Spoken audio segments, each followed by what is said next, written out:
Hi. Hello. Hi, Chris. I never stream in the morning, so my throat is rough. Hi.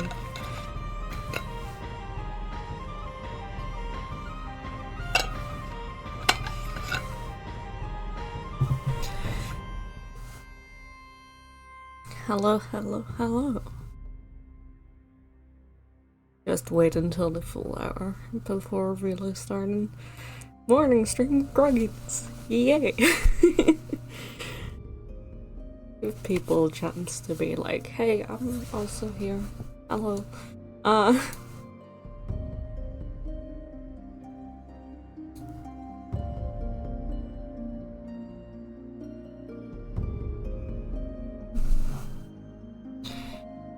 Yeah.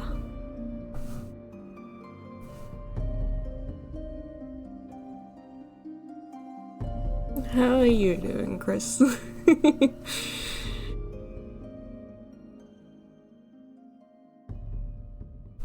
Let's engage in small talk. Can't let people miss out on press X to sex. It's worse than that. It's not press X to sex. It's literally press all these buttons, wiggle all these other things. Like, it really is just quick time event, just full on. Fucking all the buttons. We'll get to that. I guess. I suppose I will have to talk about it.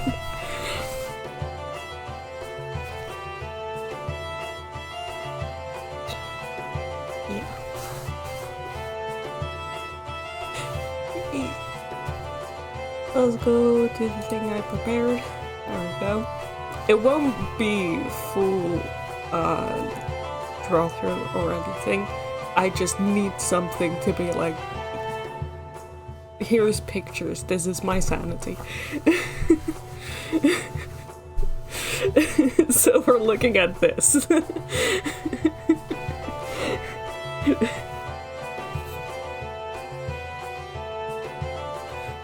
Just full. What the fuck? Wait, Kratos. What happened, my dude? That's what we're looking at. Anyway, everyone else will get in as they're able to. God of War. I have 8 pages of notes to get through, which is like fucking. How many games is it? 1, 2, 3, 4, 5, 6 games to get through. I have 6 games to get through, but you better get home.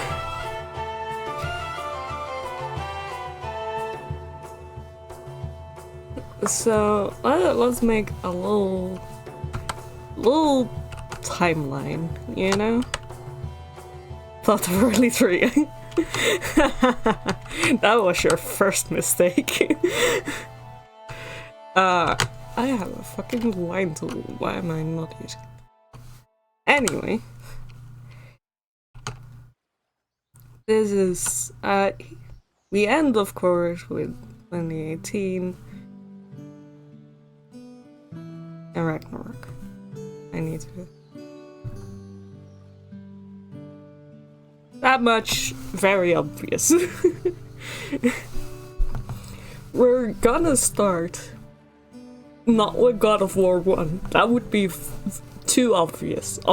That would be far too obvious. No. We're gonna start with God of War Ascension.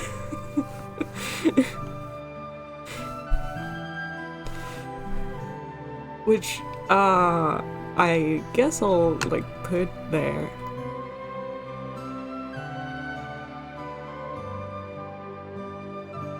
Because I need a little bit more space on the other side. Anyway, however, before God of War Ascension, we need to establish some things that are mostly dealt with in flashbacks in God of War. We'll explain them more further later when we get to God of War 1. For now, the basis of knowledge is that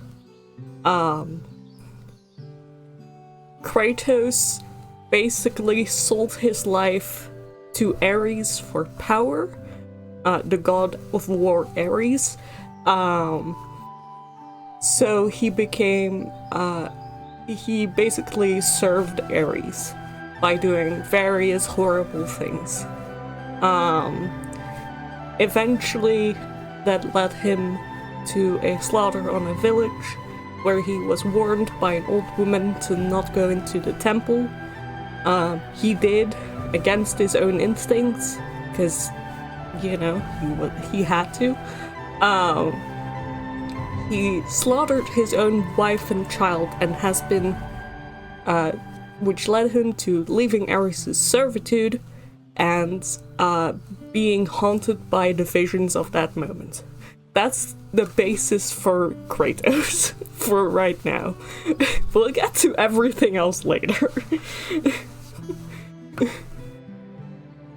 We good on that basis?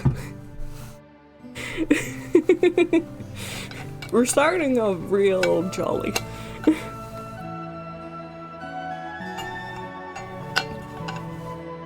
Please make notes. Anyway, that happened, like, you know, like here.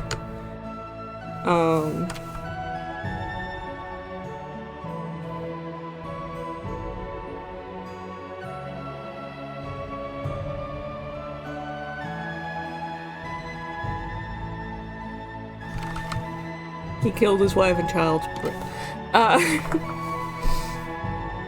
That seems, I was gonna say reasonable, but it's Gothard. Not late, you can prove it. I just gave a little bit. We're not gonna start with God of War 1, but God of War 1 does have some knowledge you should know, which is what I just explained. We're gonna start with God of War Ascension. Basis, I'll repeat as many times as need be, because the game's repeated as many times as need be. Damned Kratos, very cursed. We'll get to that. But the basis for Kratos is he, turn the music down. Of course. The basis for Kratos is, he sold his life for power to the god of war Ares. He basically became an indentured servant to Ares as a result, slaughtering a bunch of people. Eventually came to a town where he was again gonna slaughter everyone. Was told by an old woman not to go into a temple, and against his own instincts, he did anyway. As a result, he slaughtered his wife and child, after which he left Kratos' Ares' servitude and became haunted by the visions of that moment. Those last two things are very important for God of War Ascension.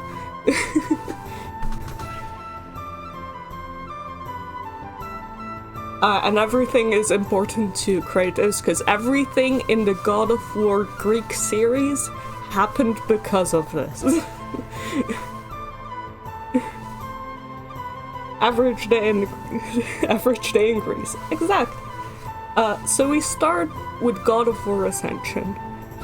Not with God of War 1, we start with Ascension. God of War Ascension basically starts with a little snippet about the Furies. The Furies basically punishing anyone who breaks their oath.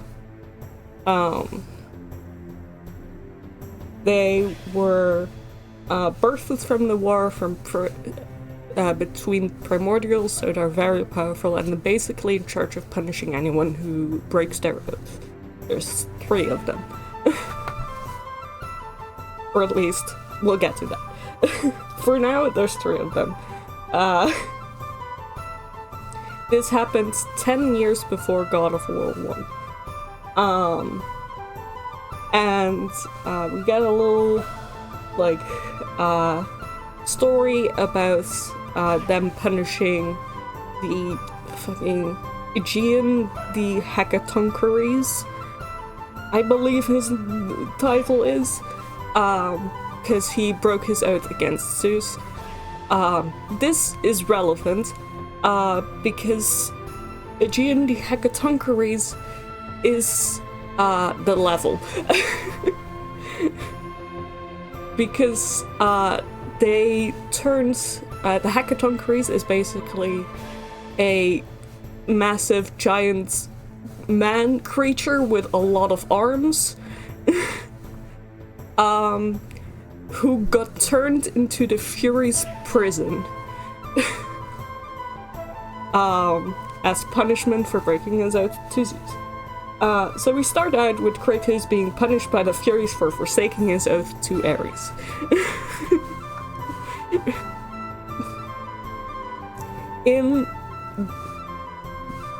I'll say again, especially God of War Ascension, but a lot of the God of War set pieces are very good.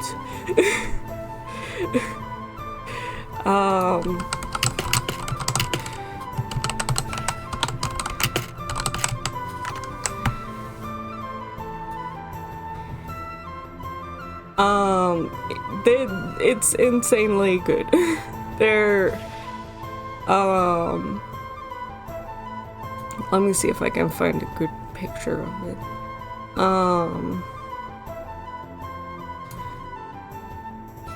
Like, when I say the dude's a prison, this is like what shows up, you know? Like, they build an entire building around him that made him the prison. He is alive.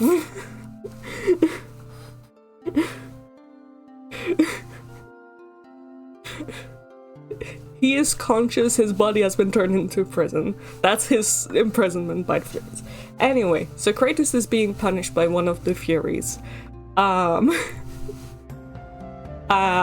Said Fury being, of course, sexy booba lady. But don't be fooled, I hate her because she squares.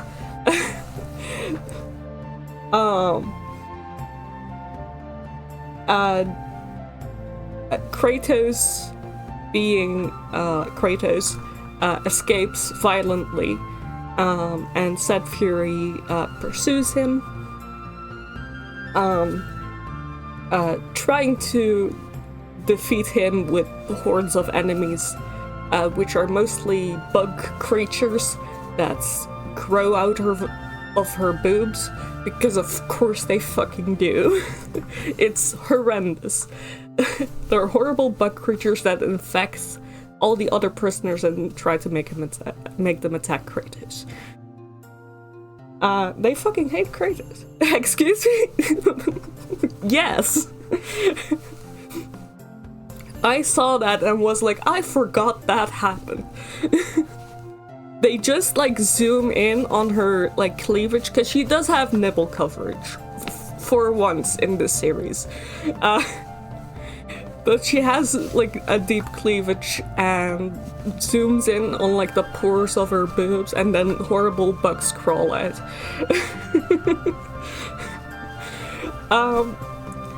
But yeah. So horrible bug creatures spawn, they infect other prisoners or other people around. Please assume that between everything I say, there's at least 2 to 10 hordes of enemies spawning that you have to defeat. It's very much hack and slash. Here's like an arena you have to fight in it, here's another arena you have to fight in it, and stuff like that.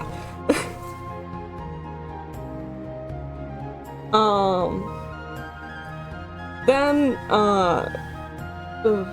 eventually, he kills her. 5 to 6 hours of extreme rage screaming battles. Got it, yeah. Most of these games are 6 hours long, except for the PSP games. There's still like 5 to 6 hours of just rage screaming. But yeah, he kills the Fury, and we get a little flashback. Let me just delete that. We don't need that anymore. We get a little flashback to 3 weeks before he ended up with the Furies, where he's in his house in Greece, where he used to live with his family. And we get to see that Kratos is plagued. Yeah, three weeks prior, yeah.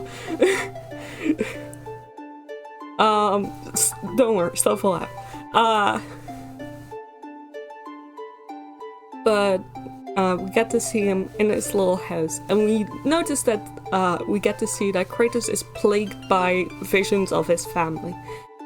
Extreme visions, to the point where he cannot tell what's real and what's not, and occasionally thinks his family is still alive and sees visions of his wife. The visions are a reoccurring thing. He is really, like, plagued by them. But there a weird shadow man, a shade, comes in, who breaks the illusion for Kratos. This strange shadow man has like little like amber pieces like inside of him, inside his skin. No wonder he dreamed of Faye and was like, yeah, that do be happening. Yeah, this has been Kratos' entire adult life, basically. But a strange shade who, with little amber pieces, who like warns Kratos of the visions, that the Furies are coming after him for breaking his oath with Ares, and that he should go to the Temple of Delphi to talk to people there and get help, because they can help him. Kratos, being Kratos, is also, other note, please assume that through the entire Greek God of War, Kratos sounds like a very angry man who is basically going, I don't trust the gods, and why would I trust you? And basically that tone constantly. He is never chill out. It's not grunting boy Kratos, it's full-on angry, like,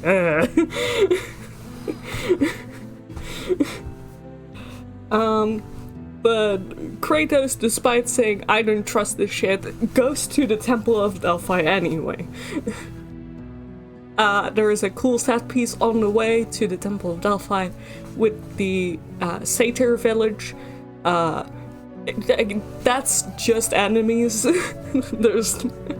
And we get to the Temple of Delphi where he has to ride mechanical snakes to unlock the door. That's the picture of the temple I shared in Discord. Beard acts as a muffler. Thank for the beard. Again, very pretty set piece. Get to the Temple of Delphi where also Kratos gets like insane power-ups throughout the game that I won't be covering, but just know that like at any given point Kratos might have lightning powers, might have various swords and bows, might have time-changing powers. It happens. They're never relevant enough that it changes the story in any way. They're usually just mechanical nonsense for puzzles. Sam with wings. We'll get to that. That one's very relevant, actually. Because he gets the wings of Icarus. We'll get to that, yeah.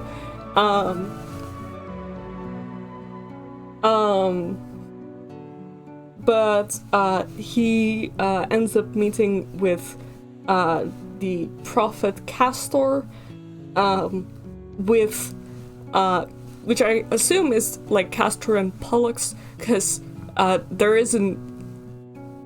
It's a guy, and then an ingrown other guy growing out of him, who I assume is Pollux in this case, who is the next boss battle.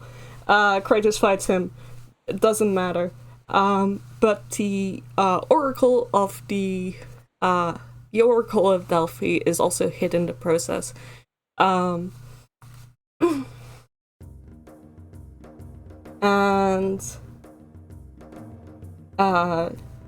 the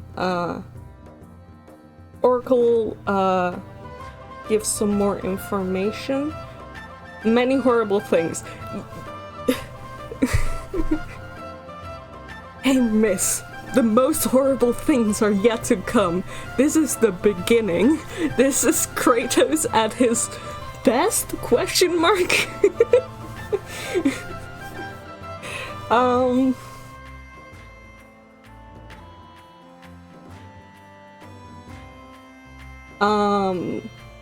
But the Oracle tells him to that there's a way he can protect himself from the Furies by getting basically her eyes that the Furies have plucked from her skull and hidden somewhere. Again, lovely. We're having a great time over here. The Oracle dies.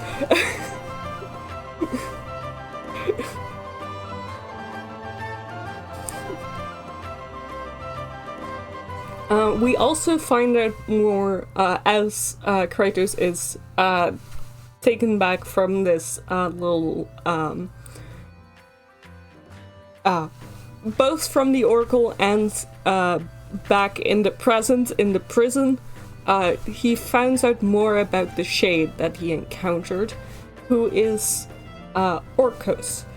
Orcos is the sun between the Furies and Ares. And Orcos is also the Oath Keeper, which is what all the little amber pieces are. They are literally oaths that he keeps in his body.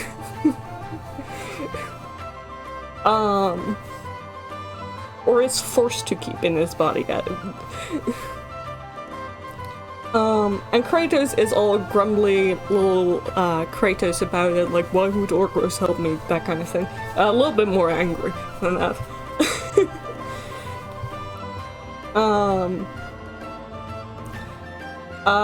But we get another cool set piece where Kratos goes to a big statue of Apollo, which is the worst statue of Apollo I've ever seen. It looks cool, it doesn't look like Apollo, that's what I mean.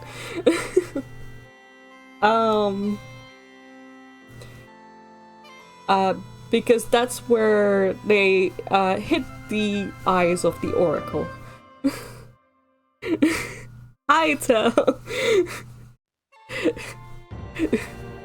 It's a very cool level design. It's a bad statue of Apollo because he has a beard, which is the least like Apollo that ever should happen. That's the only god it doesn't work for. Anyway, I can go on an entire rant about that. Because I very much love Apollo, but that's not relevant to this story.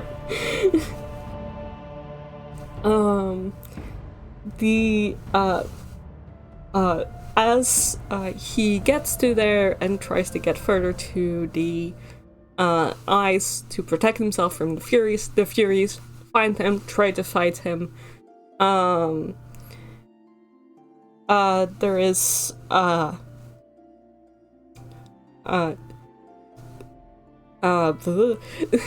it's also where you meet the Queen of Furies, which is the third Fury. The second Fury you've met at this point because, again, this goes back and forth between like present in the prison and past where Kratos is preparing to be imprisoned, question mark. And the second Fury is basically all about illusions. She's been tempting Kratos with visions of glory, of women, of his family, all that. But they're basically trying to tempt Kratos back into Ares' service, because they really want him to serve Ares. And there is basically an implication where one of the Furies transforms into the old woman who warned Kratos to not go into the temple where his family was hiding. That this was all orchestrated by Ares from the get-go, with them saying stuff like, why were they even there? And such and such. So it's very much implied that Ares planted Kratos' family in that village to be killed by Kratos.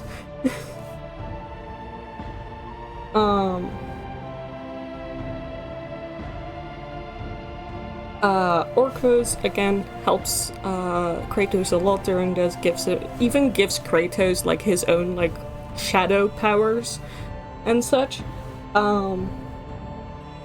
But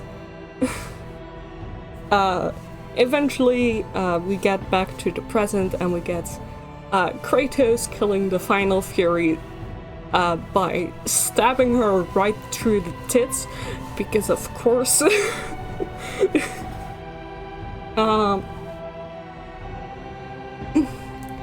And they leave the prison finally. Also, very much in the beginning, before you kill the first Fury, she infects the prison with her horrible little creepy crawly powers, where one of the insects goes into the prison guy's eyes and comes to life. Very Resident Evil-esque. It's horrible. I just want everyone to know.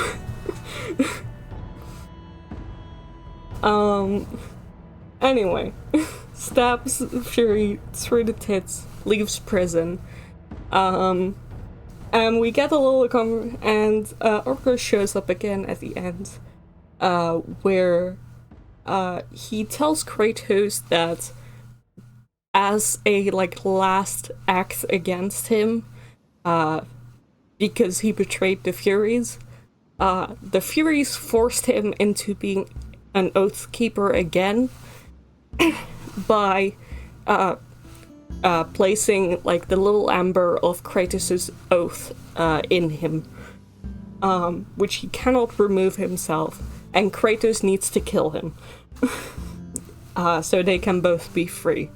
Kratos doesn't want to for once in his life, but Orcos insists, and Kratos kills him, and it's very sad because we cannot have nice things.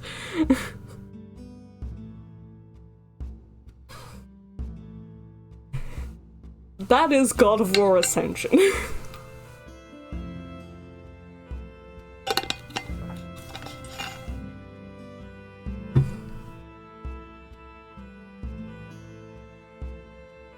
Everyone good, everyone with me.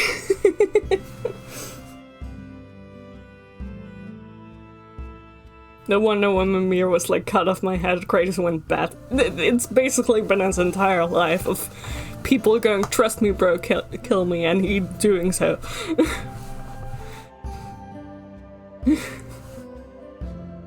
And let me just get a picture of Orcos in here. Just for reference. Like this is what Orcos has been looking like for a lot of what Orcos looks like in his like Oath Keeper shade mode.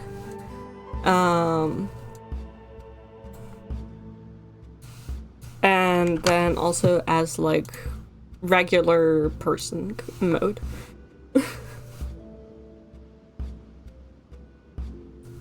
It's fun. It's a really fun design, God of War Ascension is very good at designing things. They also have the coolest design for Medusas, because in most of the God of War games, they are just your standard snake-haired tits-out ladies. But in God of War Ascension is the only game they have like a cool like cobra hood and snake face.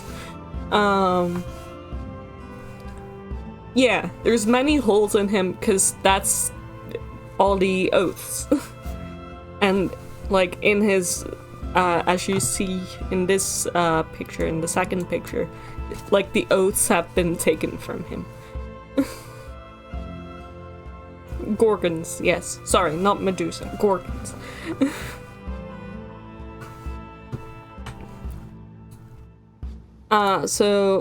That's Orcos. Right. Let's move to game number 2, which is still not God of War 1. It's instead Chains of Olympus.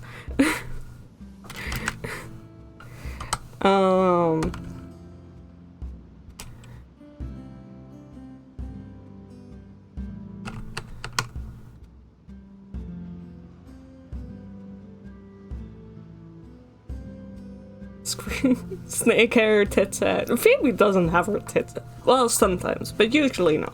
It's not her default form to have her tits out.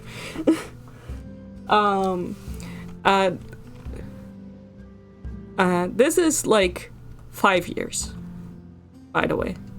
I should probably move it forward. Give me, it should be like there.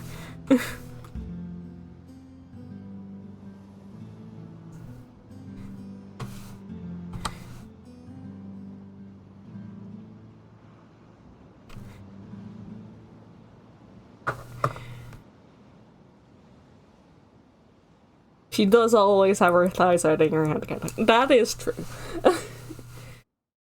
This is God of War Chains of Olympus. Happens 5 years after God of War Ascension. The thing, here's where it gets emotional. A heads up.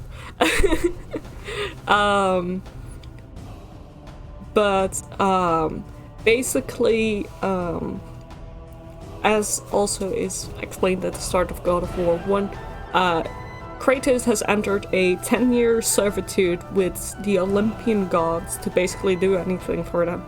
So they can get rid of the visions he's plagued by. He killed his family and his friend. It's not been emotional. It has been. It's about to get worse. But basically, he's entered a 10-year servitude, doing anything they say, being very tired of doing everything they say, because he doesn't want to be enslaved to the gods anymore. But they promise him they will get rid of the visions that haunt him, which is still a thing that's happening. It will continue to happen. So Kratos pledged himself as champion of the gods. So skip boom. They send him to Attica, which is being invaded by the Persians. The Persians have a big basilisk that's trying to destroy the city. That just is kind of happening. That's basically the intro of the game. You kill the Persian king, you kill the basilisk. Between those two events, you have your first sex minigame, which is really fucking awkward. Welcome to chronologically the first sex minigame. I haven't noted all of the sex minigames because they are not relevant to the story. I just wanted to mention this is where it starts. Where after you fight the Persian king, you go up to... not basilisk, no. We're not getting that freaky. It's just with two hot booba ladies who were being imprisoned by the Persian king, and then you go up to them and have sex with them, and it pans away, zooms in on like a statue candle of a woman praying or holding the candle, and it shakes and there's moans happening as you press various buttons, and like the wax of the candle starts spurting because you know. Same minigame, filling button pushing rhythm mini. I mean, not too far up. When I say minigame, it is like basically like press all these buttons, wiggle the stick, like everything. It's very, that's the least sexy. I know. Wait for Aphrodite, yeah. Anyway, that happens, you fight off the basilisk. This was all just the intro to the game. Things are about to get real as the sun plummets from the sky.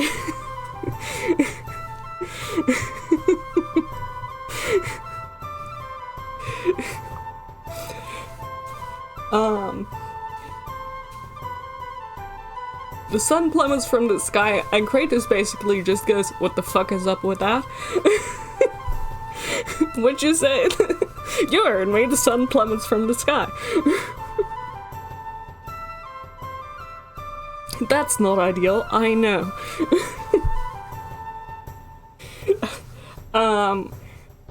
And the sun plummeting from the sky basically allows the god Morpheus to basically send in little black fog clouds everywhere that makes bad shit happen.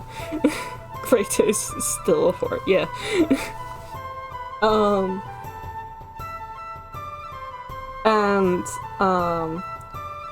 As this black fog rolls in, Kratos starts being haunted by a weird melody of a flute. Athena comes in, and with Athena, usually when I say Athena comes in, it's a statue wakes up and becomes Athena. And a statue of Athena like awakens, opens her eyes, and it's Athena speaking through the statue.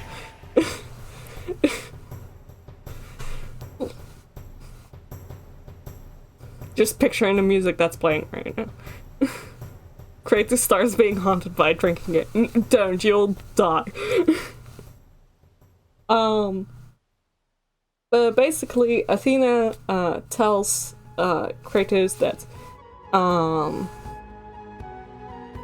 Helios has fallen from the sky, or has been, more accurately, has been blasted from the sky.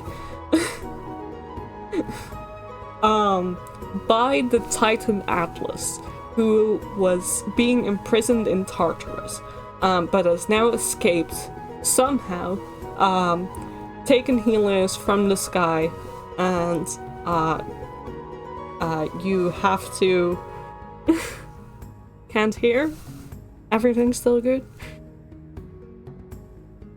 Twitch should be in order. I don't know.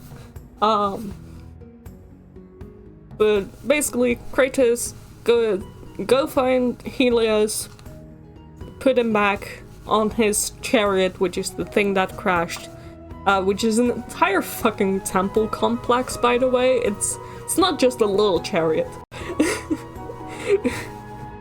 Go find Helios, get him back in the sky, things will be grand.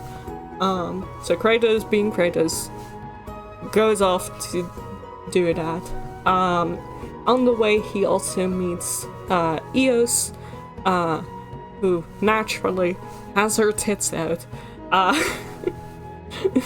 Because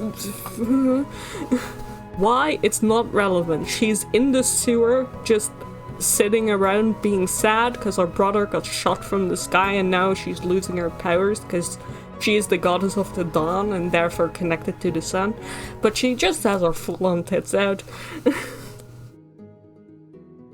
In the fucking sewers. Or like cave complex or whatever she's in. It's bad. I don't think it's technically a sewer, but it's like a very smelly, bad cave complex. And she's just sitting there. That's how you get bugs, I know. And she gives him the Shield of Helios. I've not noted down every artifact Kratos gets. This is once again just Kratos getting shit from the gods. They like doing that at this point in time. After a while, Kratos hears the music again, and he recognizes the melody, the flute melody he's been hearing, as the song of his daughter Calliope. Who, there's a little flashback to him just hanging around with Calliope, being generally a good dad, making a flute for her and her playing it, which is the melody he's been haunted by. Why does she have her brother's shield? I mean, it's, the shield is still in the temple.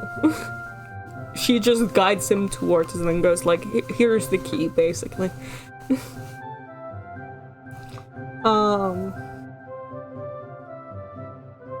Kratos goes back off to continue on his quest. He frees the steeds, the fire steeds of Helios, who,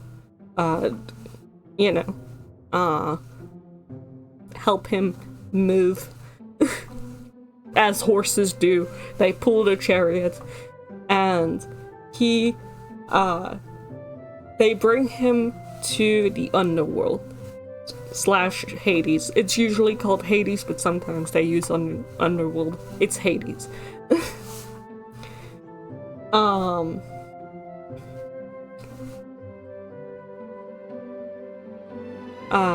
Because Hades and Tartarus and such are connected, and Kratos needs to get to Tartarus to do stuff and inspect the prison and such, and find Helios.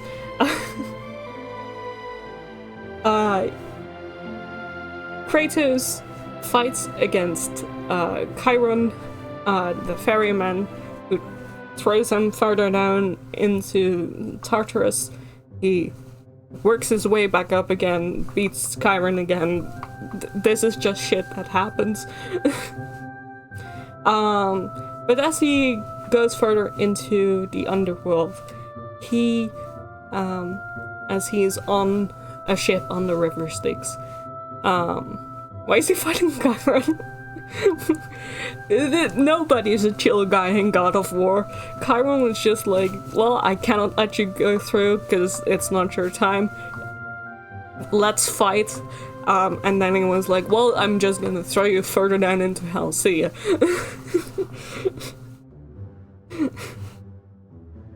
It happens. But as Kratos is on a boat on the river Styx, he once again hears the melody from his daughter, and also sees his daughter Calliope in Hades. He follows her, and eventually meets with Persephone. Queen of the underworld, such and such.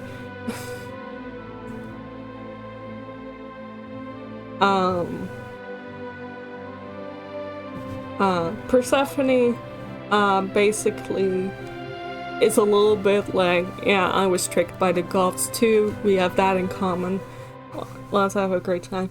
Anyway, I can, if you want to join your daughter, who is in the fields of Elysium, you have to throw away your weapons and all your power. She's not being this nice. She's being a little bit bitchy about it, which is fair. But she's basically offering Kratos the chance to be with his daughter in the afterlife in the Fields of Elysium. He just has to give up his power. So he does. He throws all his weapons, all his, like, powers into a tree. Don't ask, I don't know. But they're gone, and now he can join Calliope in the Fields of Elysium, and they hug. It's good, it's lovely. The father-daughter share a hug. And then Persephone shows up again, and is fully like, yeah, I freed Atlas. I'm gonna take the powers of the sun from Helios. I'm gonna destroy the pillar that holds Olympus. I'm gonna basically, like, let Morpheus destroy the fucking world, including Elysium, where you just went to meet your daughter. She will also be gone. I might die in the process. I don't fucking care, because I was forced into this horrible marriage with Hades and betrayed by the gods. So I don't fucking care. Anyway, see ya. And Kratos has to choose between staying with Calliope or throwing away his chance to ever see his daughter again to save her in the afterlife.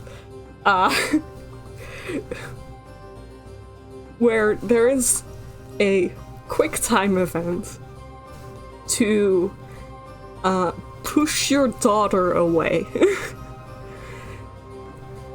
Because basically every time you defeat a hard enemy in the game, you have to, like, button mash to, like, kill them, because it's the hardest thing you're supposed to do. That happens as you try to push away Calliope as Kratos in this moment. You have to do this multiple times as she clings to your leg.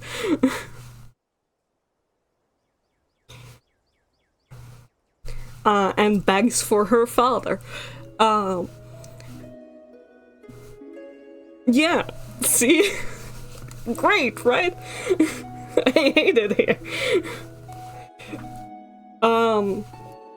Kratos barely manages to do that. Gets his power back by basically, because the throwing away of his weapons before was him regaining his humanity. Now he has to throw his humanity away again by killing some other souls in Elysium and getting his powers back so he can destroy Persephone. And therefore forsake his chance to ever see his daughter again. We're having fun. Yeah, he kills Persephone, he re-imprisons Atlas, and Atlas is like... Atlas is basically, like, giving a bit of foreshadowing with, like, I don't think this is the last time we'll see each other, you'll regret this, yada yada yada. And that's God of War, Chains of Olympus. An emotional gut punch.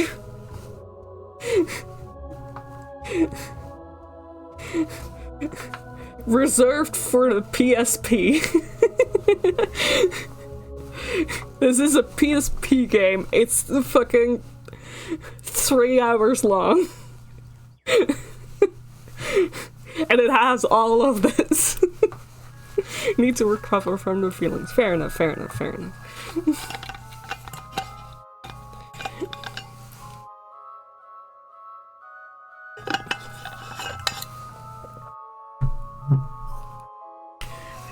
Right.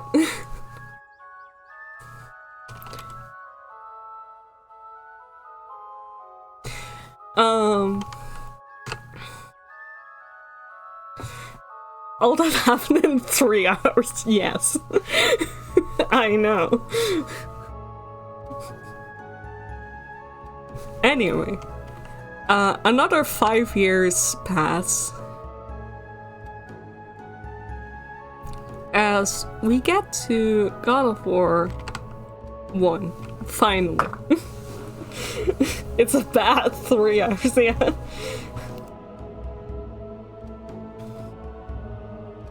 Also, at the end of the game, because they need to like reset Kratos' powers basically at the end of every game. So at the end of God of War Chains of Olympus, you just get a little cutscene with Kratos like passed out on the ground,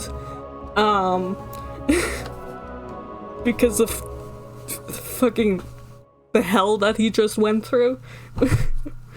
And the gods just kind of taking away his weapons, because Lamau, get fucked, idiot. Sorry, it's character building.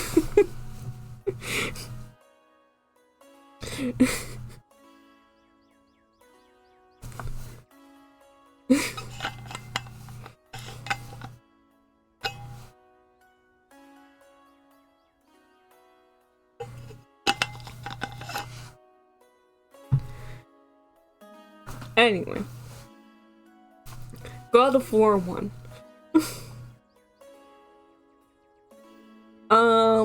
The gods have sent Kratos out to defeat a Hydra.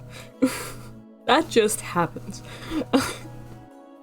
He is on a ship, bad shit's happening, everyone's like, please Kratos, save us. Well, most of them. Some of them are like, I know what the fuck you did, please don't save me, you're horrible.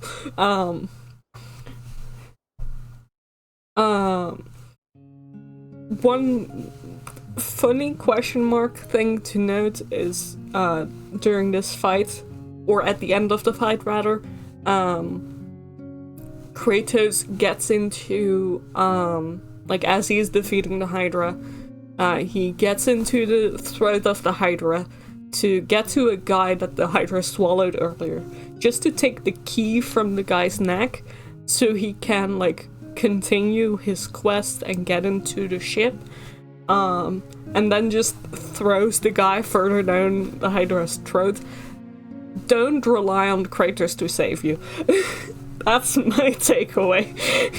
He just does that, gets out of the Hydra, goes into like the defeats the Hydra, goes into the cabin to uses the key to unlock it, goes inside, sees bad shit's happening, has a series of flashbacks to all the horrible shit he's done, and then sexes up some women.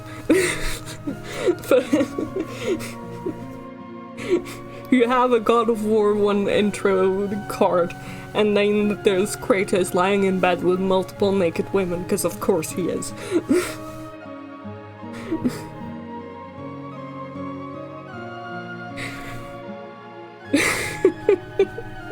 That just happens. But anyway, there's a little like snippet of there's a for most of these games, by the way, there is a female narrator. Remember the female narrator.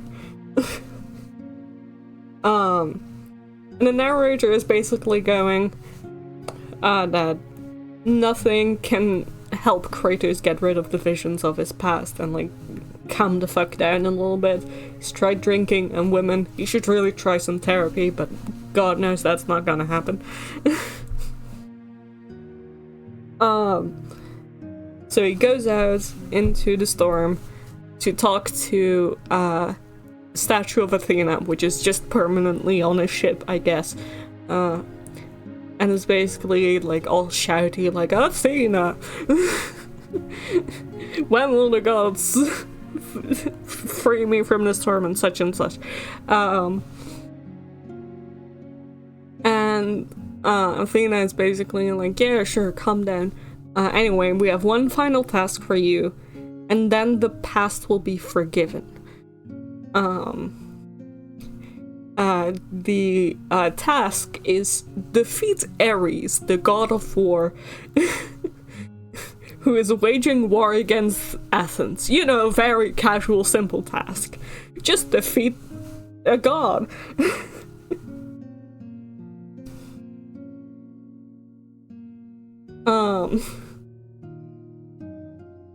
And Kratos is all like, then will my horrid visions of me killing my family finally end? And Athena is like, the past will be forgiven, and such and such. Wait, what? It's not been... through this entire thing, he's been a human. We'll get to that. This has just been like Kratos' human life.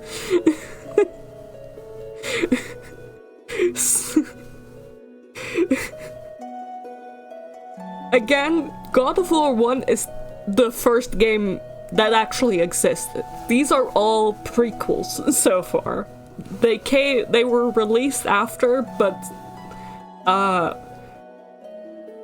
chronologically come before God of War 1. Just as a casual reminder. Like, God of War Ascension is like the 7th game, I think? Something like that. 6th game? I don't know. Not released in chronological order, no. God of War 1 is the first. He just did that as a casual dude. Yes. He's already gone to the underworld just as a guy and come out alive. He just did that. He already killed Persephone just as a guy. We'll get to that. Anyway, Kratos sets sail to Athens, see that it's in horrible state, because Ares is destroying everything, of course.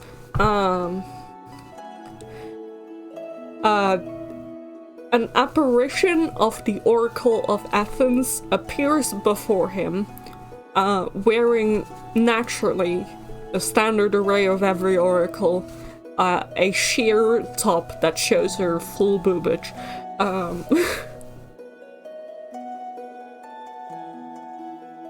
You know, as all oracles do. Tits out again.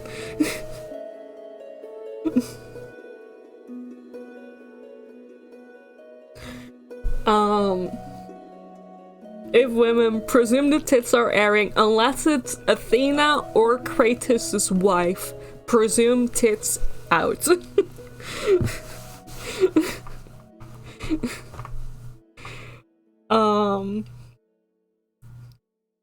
But the oracles basically, well, come to the temple of, come to my temple, the temple of the Oracle of Athens, and I'll tell you how to defeat a god. Kratos once again goes through, like, the entire thing. By the way, which I noted, at this point in God of War 1, we're like nearly 2 hours into this 6-hour game. I just wanted you to know that, considering everything in God of War Chains of Olympus happened in like 3 hours. This is a 6-hour game and we've barely gotten to the main quest. It was just really funny to me.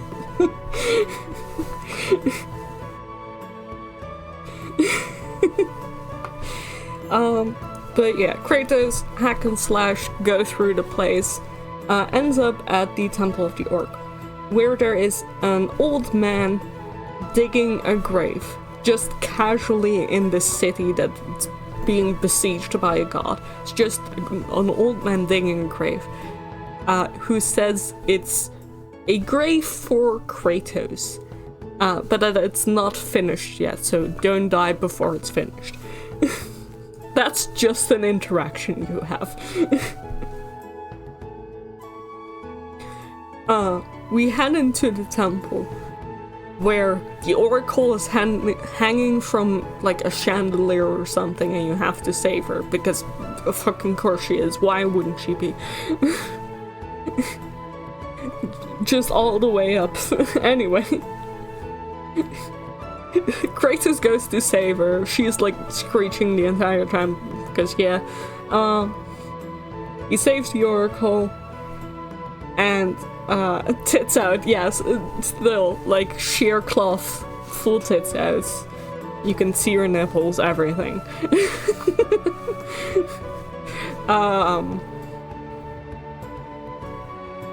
In a cutscene where the Oracle completely changes how she looks,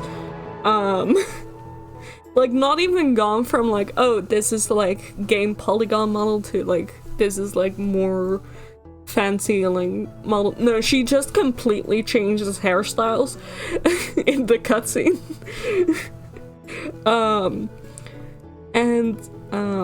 She looks into Kratos' mind. Why? She just does that.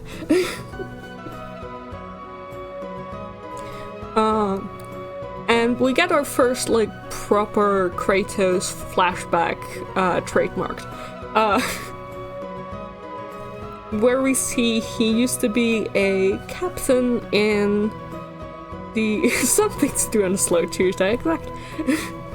A captain in the Spartan army, and just, very brutal and gruesome, and, like, you know, like, crushing a person's skull against a wall and such and such.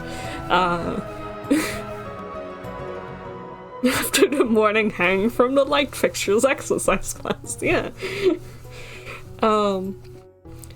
And everyone, like, flashback all details, like, oh, everyone's scared of him except for his wife, who is, like, feeling like, when will this end? Come home, such and such, you know. Real wife talk.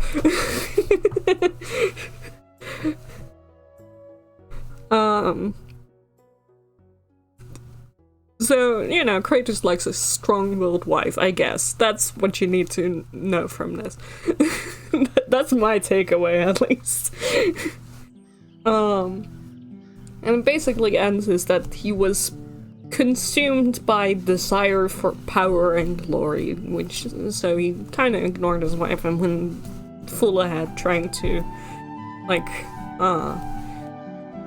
you know, plunder more cities and such, get more territory, whatever generals do. Anyway, end of flashback. Red flag behavior. He has good taste in wives. Unfortunately, he doesn't listen to them. Flashback ends. The Oracle's like, what the fuck? Why would the gods choose you to do this? That's bad. You're a bad person. Kick your whole ass when you get home. But the Oracle still goes, whatever, you know, I'll just do as the gods tell me to. Here's how to defeat a god.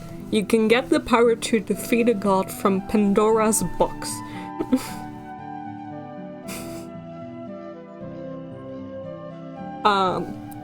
Which has been hidden by the gods. Pandora's box is in the is in the appropriately named Pandora's temple, which is chained to the back of Kronos, the Titan, who is forced to crawl through the desert. They just did that. That bloody bug. So Kratos has to... It sounds rad as fuck. Yes, it is. It kinda is. It kinda slaps, you know? Kratos is told to follow the Song of the Sirens so he can find his way through the desert to find the temple. Not important at all to the plot, but as he gets to the temple and, like, fucking parkours his way up Kronos and gets to, like, the entrance of the temple, there is just, like, a zombie guy who's burning the bodies of the people who attempted to beat the temple and get to the box, he's just there. Who is he? I don't know.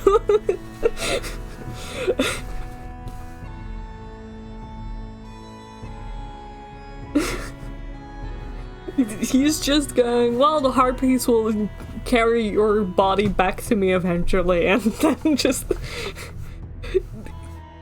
I can only assume this guy is fully dead, considering he's, like, looking very gruesome and horrid. Lord knows why he's doing this, or who he is.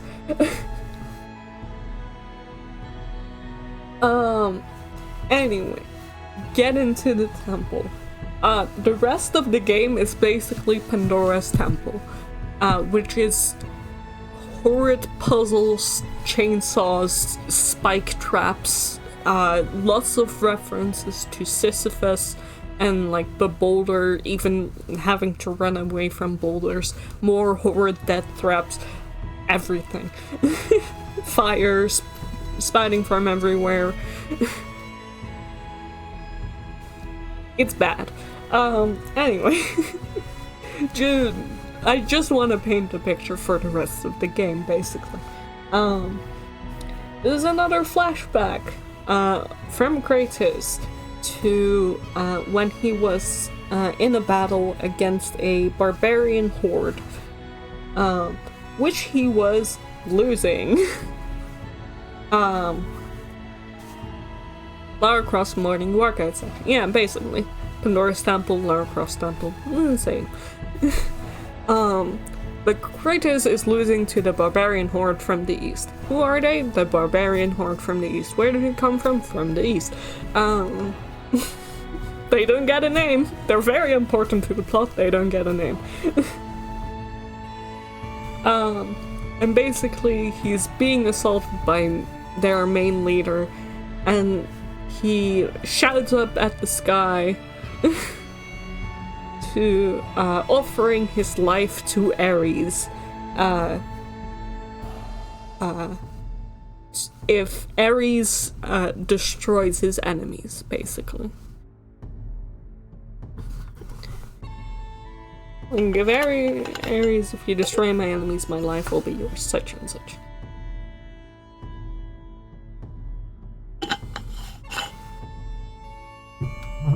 Is he covered in ashes at this point? In the flashbacks, no. In like all in the games, yes. In the flashbacks, no. In the flashbacks, he is cursed tanned Kratos. We'll get to that.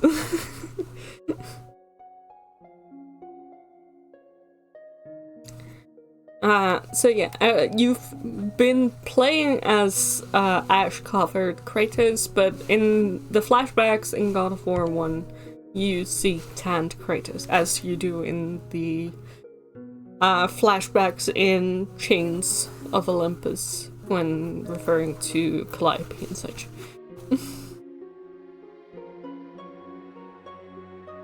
So it's horrible, tanned, cursed Kratos shouting up at the sky, Ares, defeat my enemies for me, I'll give you my life.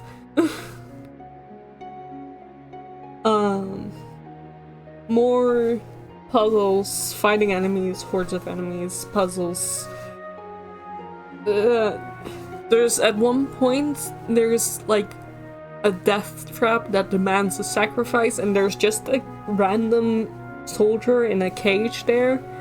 And the guy is just like, yay, you're here to save me, and then Kratos like pushes him into the horrible fire death trap because it demanded a sacrifice. You know, as Kratos does.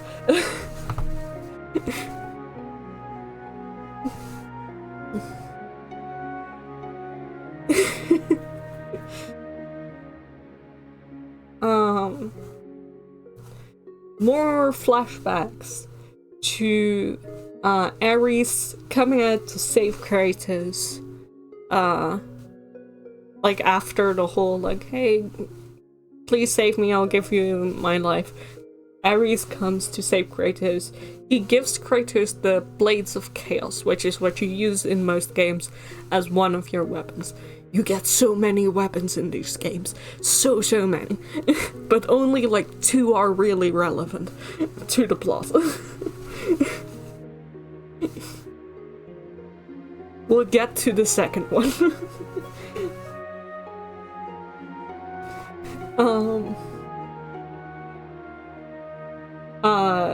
The Blades of Chaos has been forged in Hades, in the underworld. And they are attached to Kratos, as in literally the chains get seared into his skin, and he can never like remove them. Get seared into the flesh. He now has the blades, big ol' stabbies. And the flashback.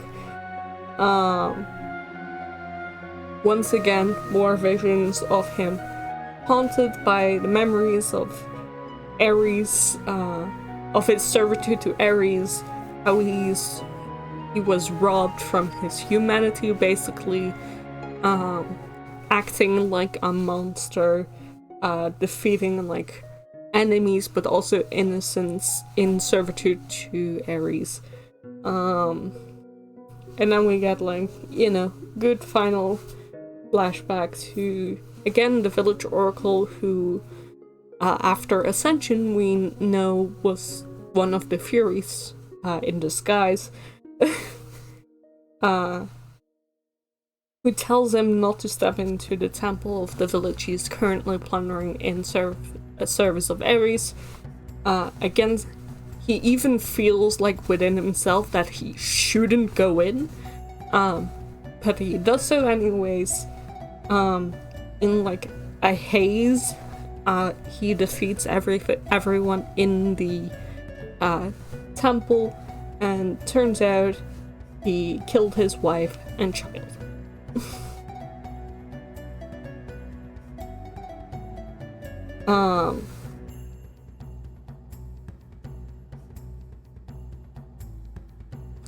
More Pandora's Temple. We finally get to the box. The box of Pandora. We get the box. Athena is like, cool, you got the box, you did it. Come bring the box to Athens. We push the box out.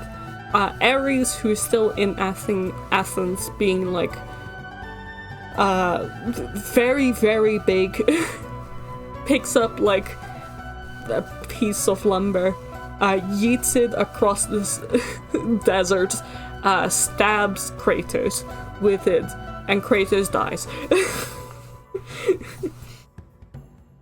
And we get another little flashback where it is explained that after he realized he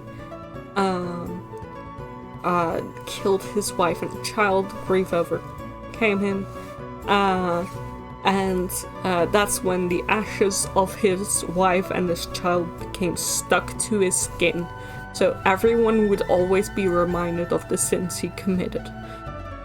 Doesn't have a scar. He does have a scar on his tummy, not at this point, and that's not the reason.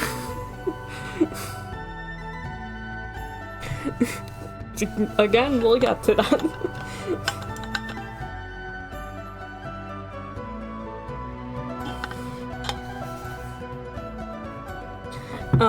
But yeah, and the ashes being stuck to his skin are also why he's called the Ghost of Sparta. So if you ever hear someone refer to Kratos being the Ghost of Sparta, even in the Norse games, know that it will always remind Kratos of the fact that his family's ashes are literally stuck to his skin because he killed them. And that's what they're referring to. Not to any of his great deeds, to the most horrible thing that's ever happened to him.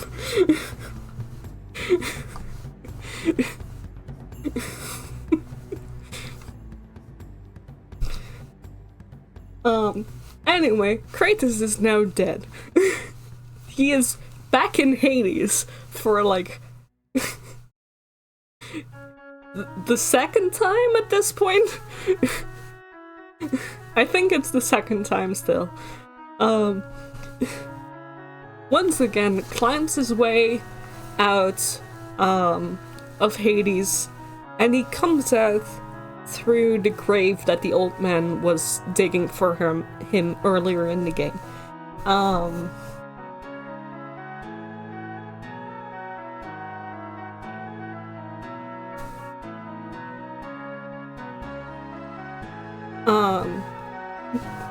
Ares, that's sick as hell. It is. God of War, sometimes pretty sick.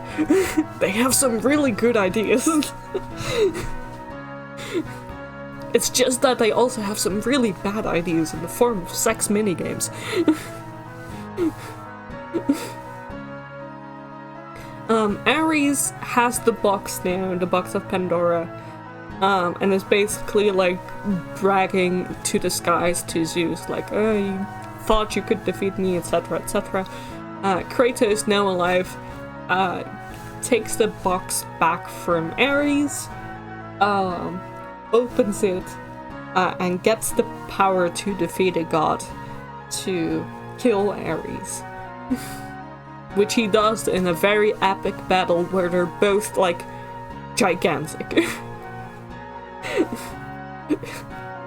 They're both gigantic, fighting each other. Eventually he uses, like, a, like, sword-shaped bridge that was there that you've been walking over this entire time, and, like, uses that to kill Ares.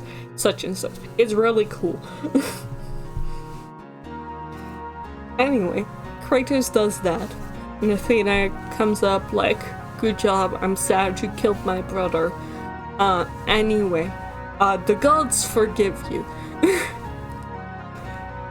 And Kratos is like, cool, will you get rid of my horrible visions now? And Athena's just like, yeah, we never promised that. We just promised we would forgive you for your past. But you can never fully get rid of the sins you committed, so... Anyway. So Kratos is understandably enraged by that.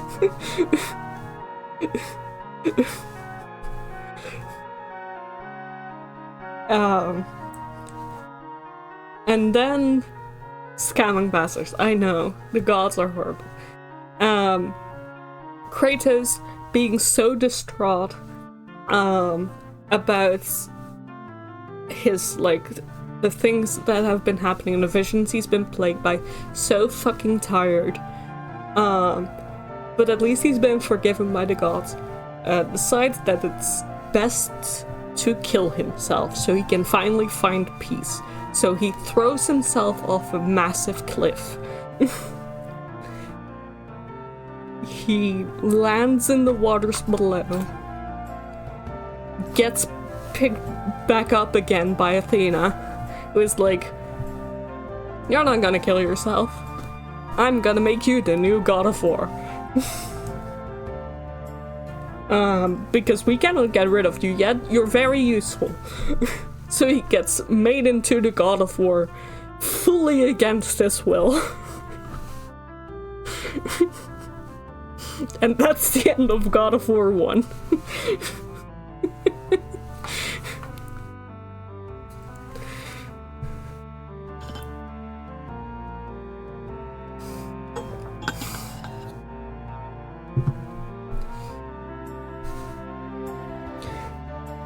Are you starting to understand how deep Kratos' hatred for the gods is?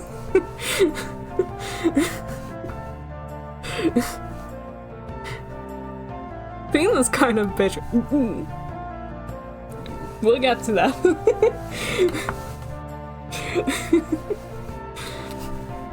Starting to get it now, yeah. And why Kratos to Atreus is fully like, you cannot trust the gods, don't fucking trust the gods. You don't want to fight the gods, you also don't want to trust the gods, please have nothing to do with the gods.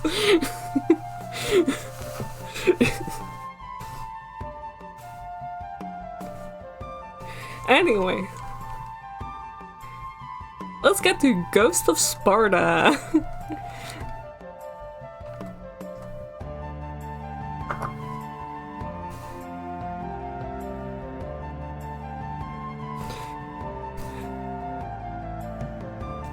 God of War Ghost of Sparta.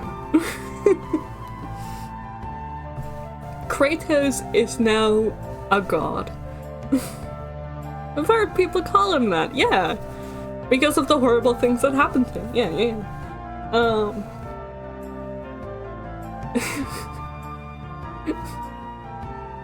Kratos is now a god. The god of war. Still drinking, having lots of sex, because he is fucking miserable. And as he sits on the throne that used to belong to Ares and now belongs to him, as a permanent reminder of everything that's happened to him, he has a vision of his childhood. We get a vision of little baby Kratos. Not baby, child Kratos. He is like a fully child.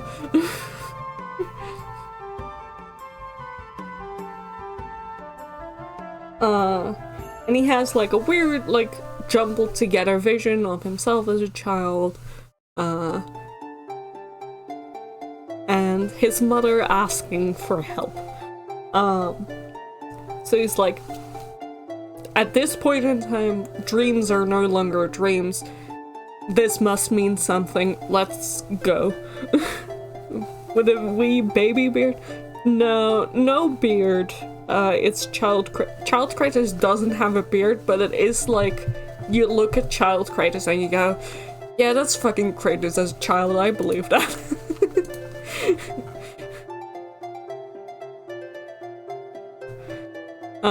Let me grab a picture of young Kratos.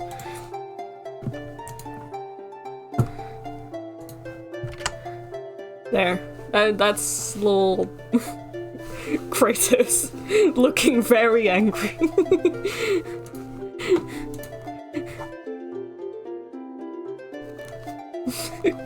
I mean, you're not far off, Chris.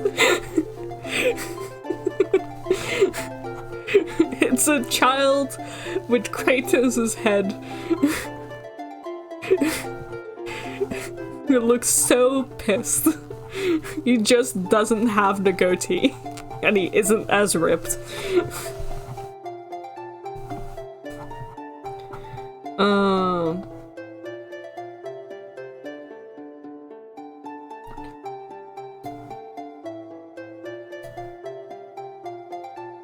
Let's see if we can find another picture.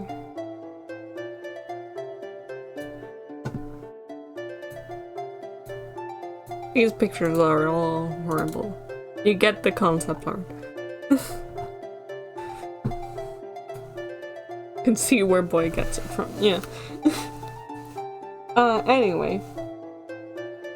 He sets out for answers.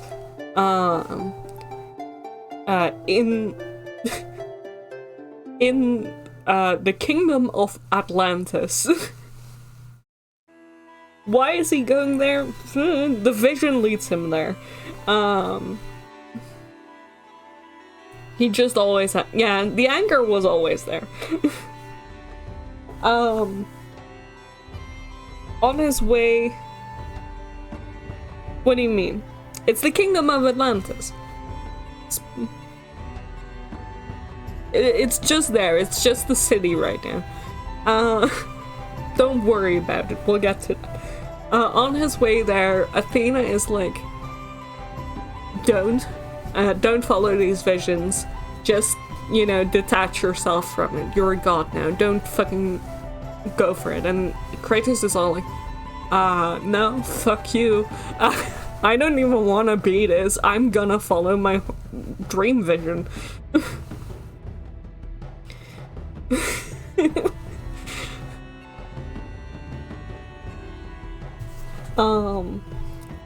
So in Atlantis, he also finds a temple of Thanatos, the god of death.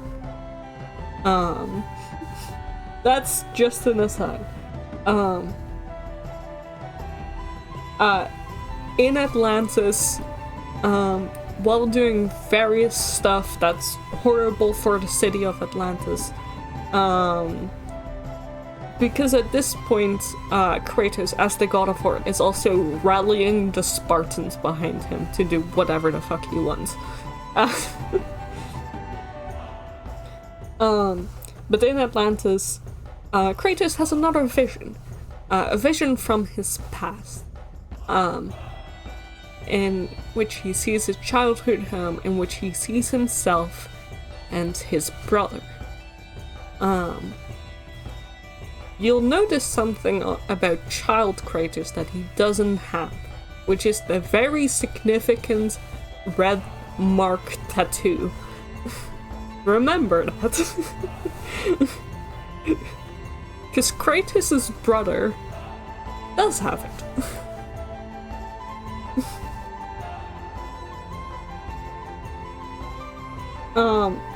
But anyway, he walks past the vision past of himself and his brother and heads into his home, where he talks to his mother, who is not from the vision, it's his actual mother, who is dying.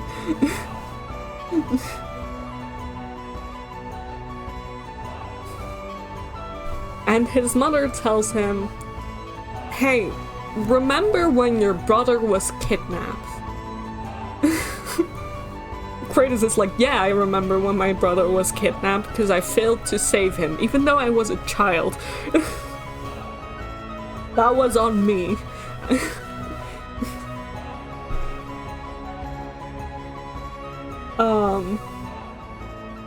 Because turns out his brother Deimos was kidnapped.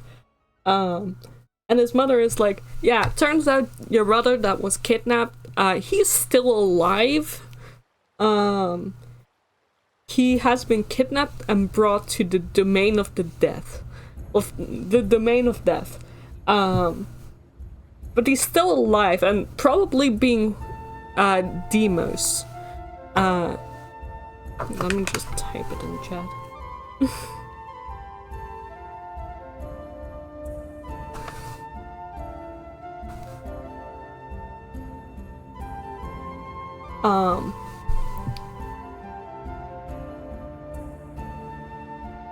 So your brother is being horribly kidnapped in the domain of death. Please go save your brother. And Kratos is all like, what the fuck didn't you tell me this before? And his mother tells him that Kratos' father forbade her from telling him that his brother was still alive. And Kratos is all like, what the fuck? Anyway, his mother dies. Because of course she does, because Kratos cannot have nice things.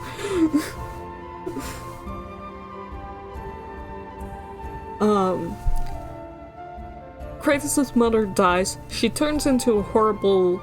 Well, she doesn't fully die at first. She turns into a horrible monster and Kratos has to kill her, and then she dies in his arms and thanks her for setting her free. Thanks him for setting her free.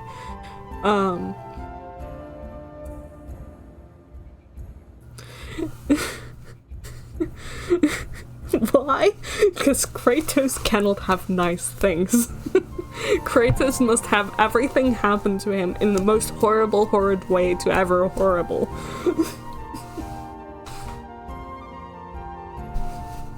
Why can't you just die peacefully and Kratos have that moment? Because fuck you, that's why this is God of War.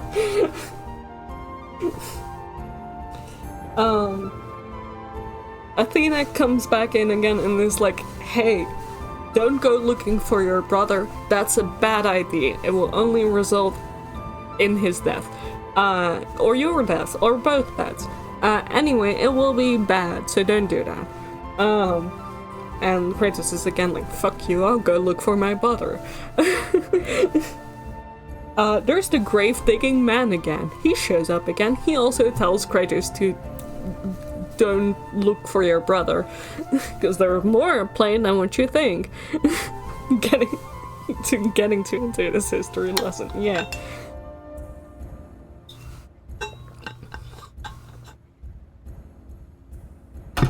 So yeah, Gravedigging Man tells him to give up this quest.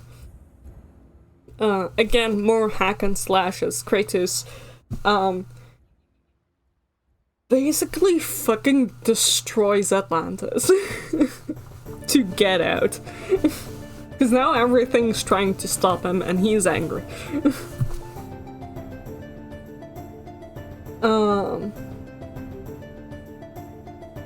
He has another flashback.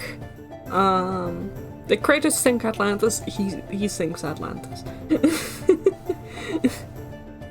Another flashback to his childhood with Kratos and Deimos basically like having like sparring against each other with spears, having a little like fight, and Kratos like being on like a Spartan, never lets his back hit the ground and such, and just young lads being lads.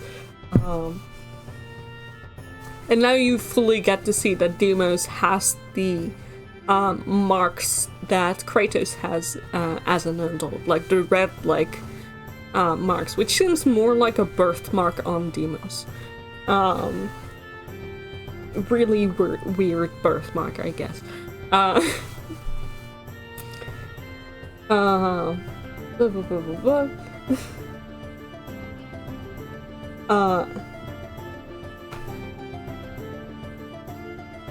Yeah. Kratos is told that he needs to get a thing to get into the Temple of Death, to get to the Domain of Death, which is in the Temple of Ares, which is in Sparta. So he has to go back to Sparta.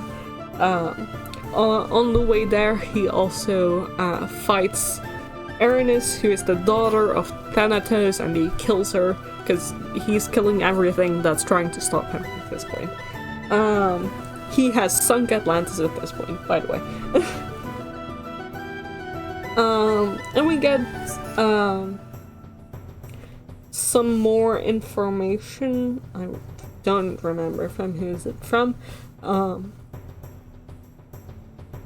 But we get some more information that after the war against the Titans, the Oracle foretold the demise of the Olympians by the hands of a mortal marked warrior. So, which they interpreted to be Deimos. The Theseus Oracle. No, different Oracle. We don't see this Oracle ever. But we can presume she has her tits out. So Deimos was taken away, kidnapped by the gods. By specifically Ares and Athena.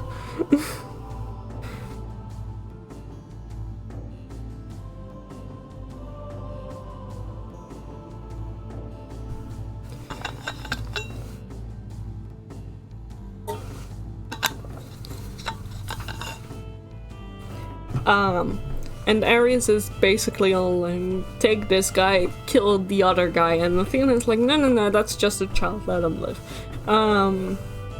These guys, these fucking fools. In Sparta, we see a little bit more of Kratos' life now as the god of war, where he's revered by the people of Sparta. There he goes into a brothel, does the sex minigame again, talks to soldiers who are celebrating him, blah blah blah blah blah. And in the Temple of Ares, he literally has to defeat like a mirror image of himself as a child, so he can get the key that will lead him to the Domain of Death. So just be aware that at one point you are treated with the image of a ghost baby Kratos fully tackling adult Kratos to the ground. And it's great, it's hilarious. I mean, it's also like mirroring Kratos' self-hatred probably, but like, it's funny.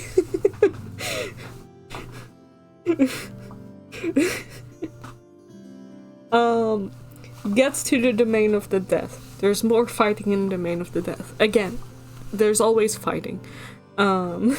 Everyone's fighting all the time. Especially Kratos. We also at one point meets King Midas, you know, the guy who turns everything he touches into gold. He is there in the domain of the death. He is miserable.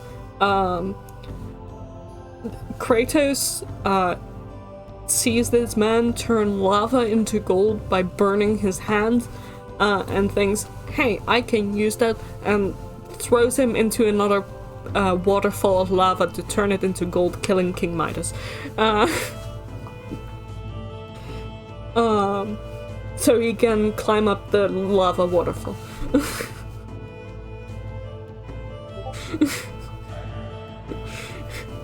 Just, you know.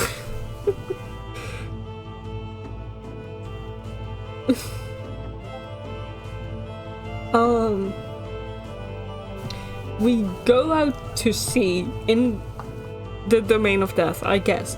Poseidon tries to kill Kratos for destroying Atlantis. He doesn't succeed, but he really tries. Throwing a big storm over him, nearly drowning him.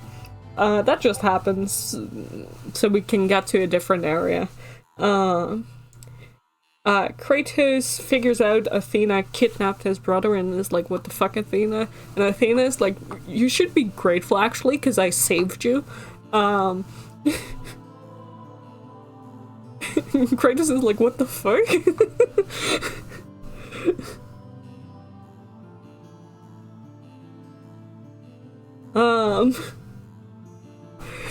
Kratos is just like, what the fuck? I didn't ask for that. Fuck off.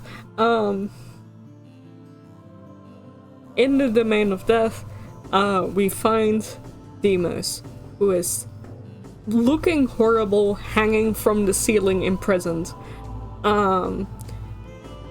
Kratos, like, gets him down, and Deimos is all like, fuck you. You know, it's all because of you that I'm in this situation. Tries to fight him. Kratos lets him beat him up. Like, he's fully not fighting back against Deimos beating him up.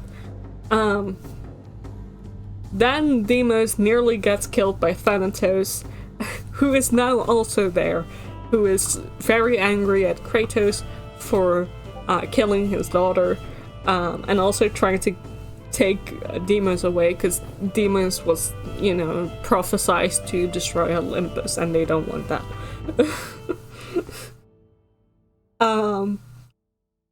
Kratos and Deimos make up, they fight Thanatos together.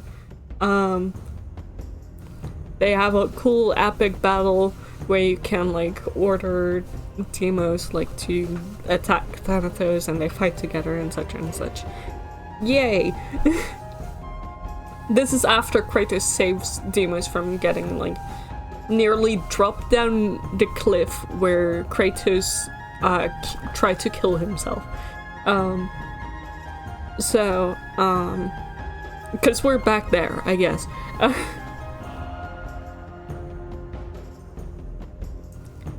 So they're doing god murder, but before doing god murder, Deimos gets killed by Thanatos. And Kratos gets angry and kills Thanatos, fully, like, fucking rips him in half. He mourns Deimos, and can't wait to hear all about it. Deimos having a good and happy life, never mind. Yeah. He carries Deimos up the fucking cliff so he can bury him in the gravedigger's grave.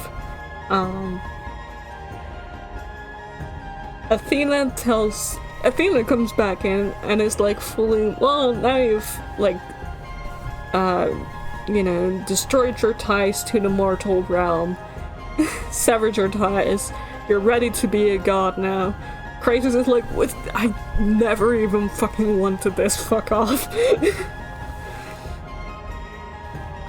And, the Gravedigger, you see the Gravedigger later also burying Kratos' mum, because, and basically saying that there is now only one left, because Kratos' entire family and all his loved ones are dead.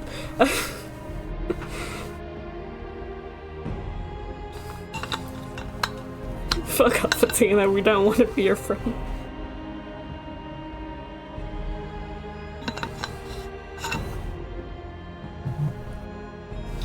Anyway, that's the end of Ghost of Sparta. We're now moving on to God of War 2.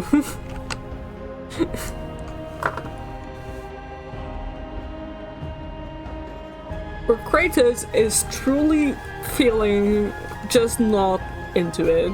He's fully gone off yeah, and just like, oh, I'm the God of War, I'm gonna destroy everything.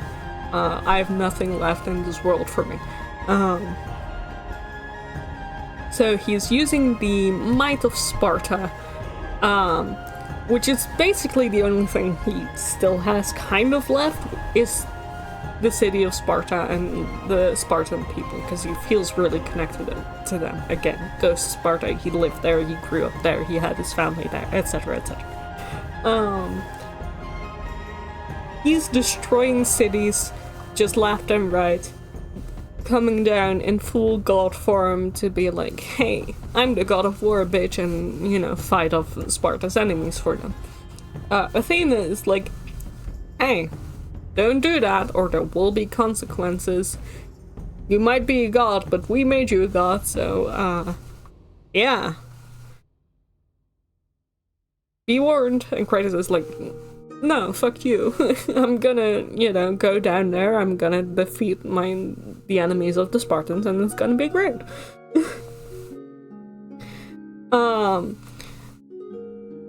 As he's gone down back to Earth, I guess, to defeat off, fight off the enemies of the Spartans, Athena punishes Kratos by basically making him small.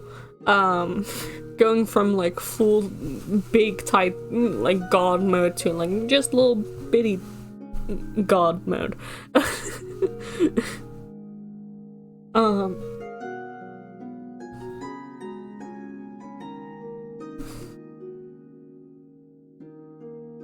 Not making him like small, he is regular human sized small.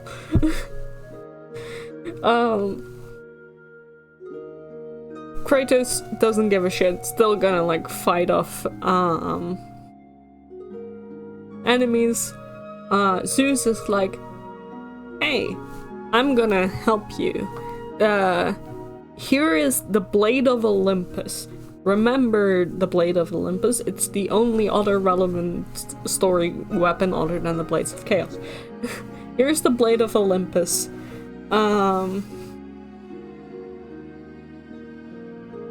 Go defeat your enemies with it.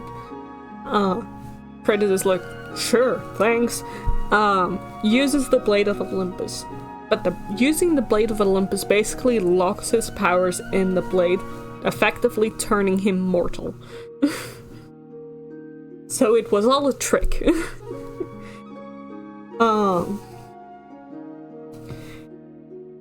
And Zeus is all like, yeah, you were getting a little bit out of control, my dude.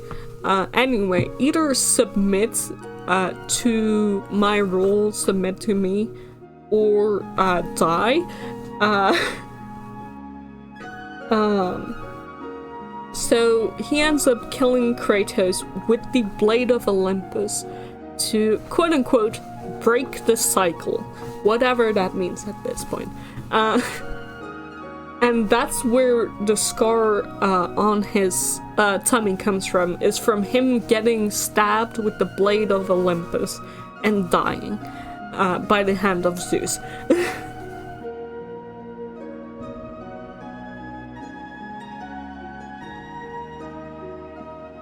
That's the big tummy scar. Once again dying.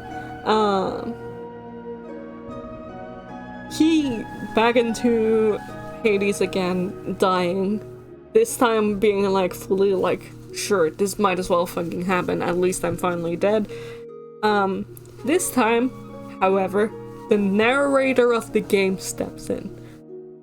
Remember when I said to remember that most of these games have a female narrator? Well, that female narrator is now a character, because it's fucking Gaia.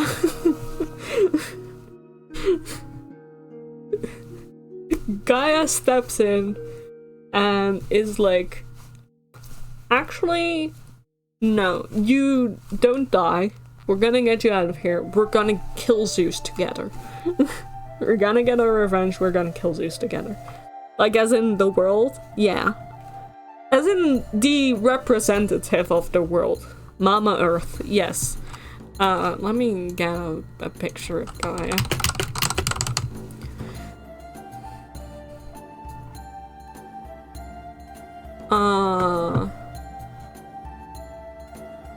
More concept art of Gaia.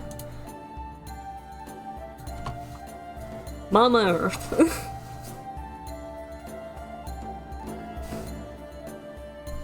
But yeah, she's like fully like mid-monologue, being kind of like, yeah, I've seen you go through a lot. Anyway, I'm not letting this thing happen. We're gonna do this together. The Gaia design is very good, and she is very, very, very big. Like, Kratos is like, if you have like Gaia, Kratos is like,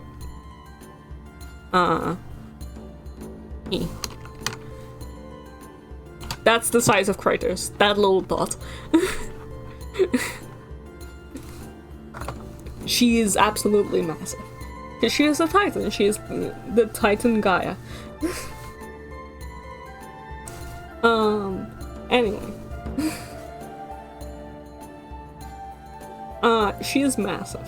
Gaia tells Kratos to go to the Sisters of Faith. Because with the Sisters of Faith, they can go...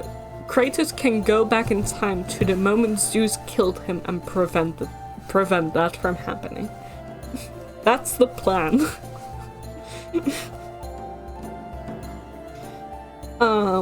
Anyway, now, in God of War 2, instead of getting all your, like, power upgrades from, the gods, you get all your power upgrades from the Titans, who are now helping you. You also, in story, meets Prometheus, who's, you know, having his stomach eaten by an eagle and then reviving every night. You free him from his torment by cutting loose his chains, and throwing him into the fire, where he bolsters your fire and thanks you for freeing him from his torment. I don't know why you don't just save him, but, you know, there we go.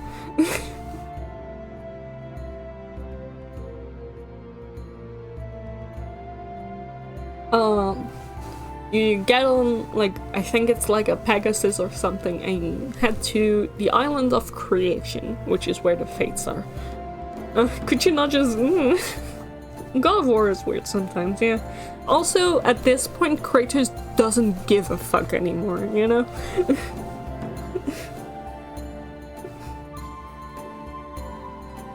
Like, this is, like, his utmost time of being betrayed by the gods. He is, like, full, like, I want revenge and nothing else.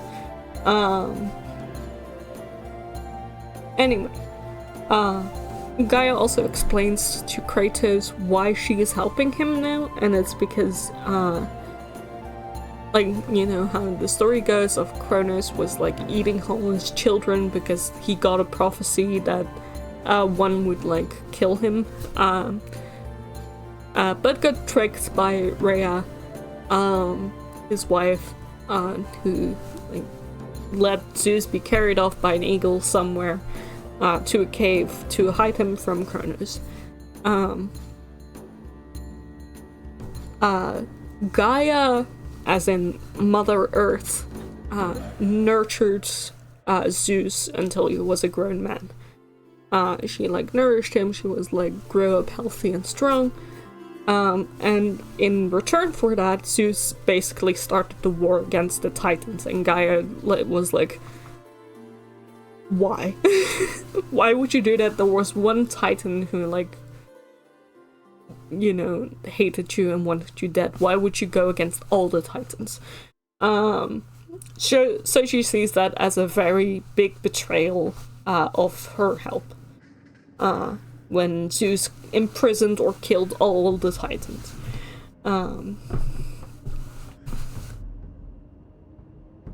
Zeus did the Zeus, Gaia got big mad about it.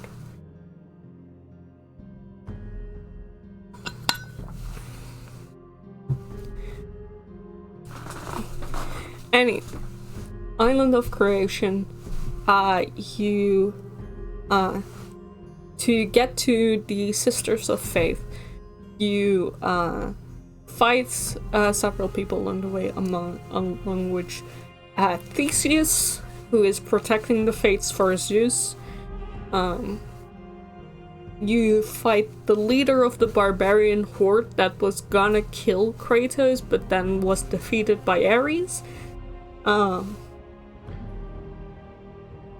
He is there. You fight Perseus, who is who's basically just there to like ask the fates to bring his love back from the depths of Hades, and he thinks defeating Kratos is like another test of the fates.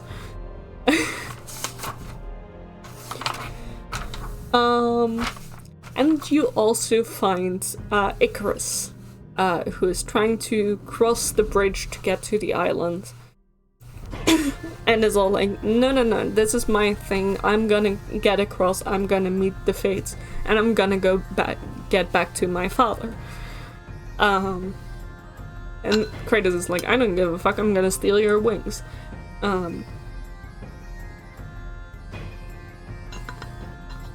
So you get into a little bit of a scuffle with Icarus.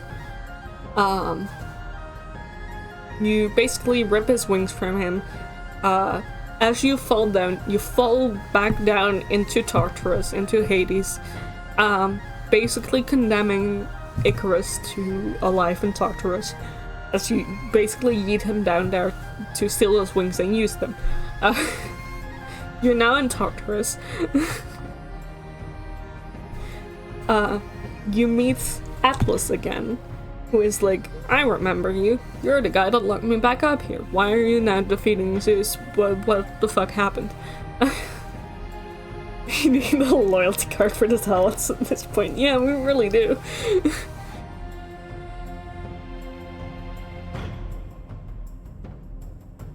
It's like the 4th time or something we're back here.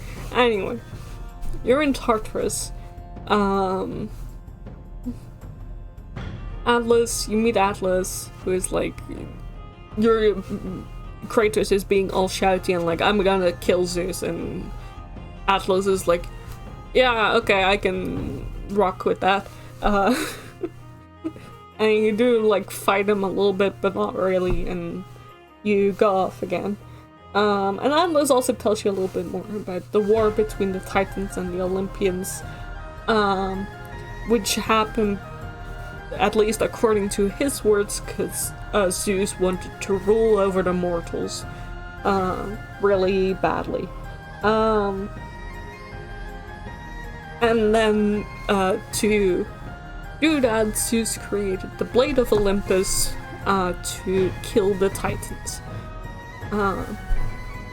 Because the Blade of Olympus has like the thing, so you can basically lock in people's powers and it could be easy to defeat them, etc, etc.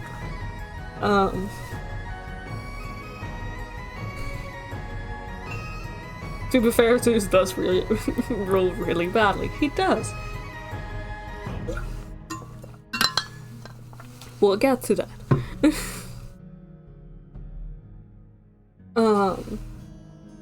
You get back up to the Island of Creation, where in a like, how do I phrase it? You're like side view in a big hallway where everything is like backlit, so you cannot see who you're fighting. In that hallway, Kratos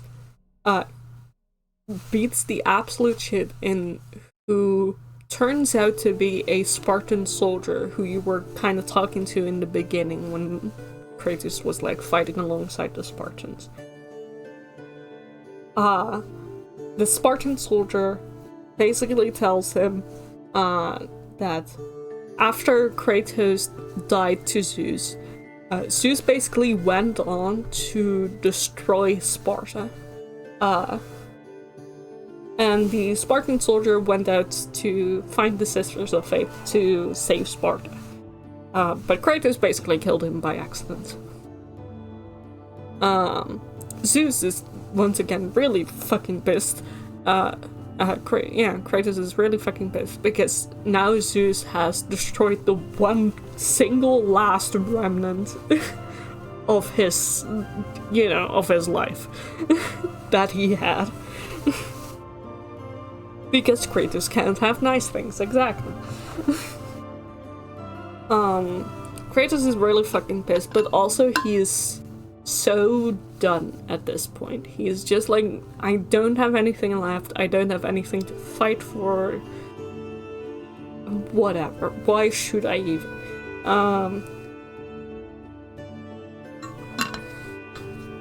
But Gaia doesn't let him give up. She gives him a little speech and she just won't let him give up. Like, nope, we're doing this. So Kratos goes on to fight the Fates.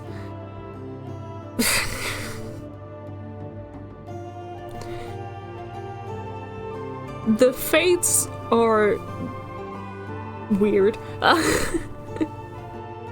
Their fight is really interesting because they do a lot of like kind of messing around with the past. At one point they try to basically trap Kratos in the past when Ares was still alive, so Ares can kill him. They don't succeed, of course, but they do try. So there's a lot of like trying to like, from past into like things and such and such. Two Fates look pretty normal, pretty lady kind of creatures. A little bit of, pretty ladies' wings, kind of the standards pretty ladies you've been finding. The third Sister of Fate is a fucking horrible creature with multiple boobs.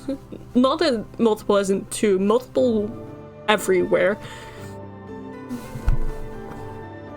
With horrible textures all over her body, and just I cannot stand looking at her.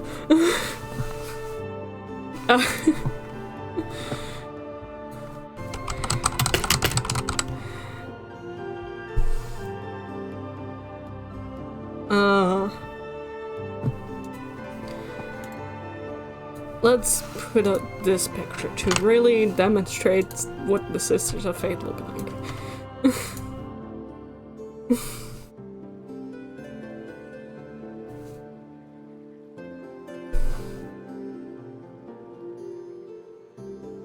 Yeah. Anyway, nobody look at it. Yucky. Yucky is correct. She is like basically like there's like this little ring and there's like multiple rings around her, so she's like kind of stuck in the middle. So you're constantly just looking at horrible skin folds, boils, boobs, horrible like fur textures, etc., etc.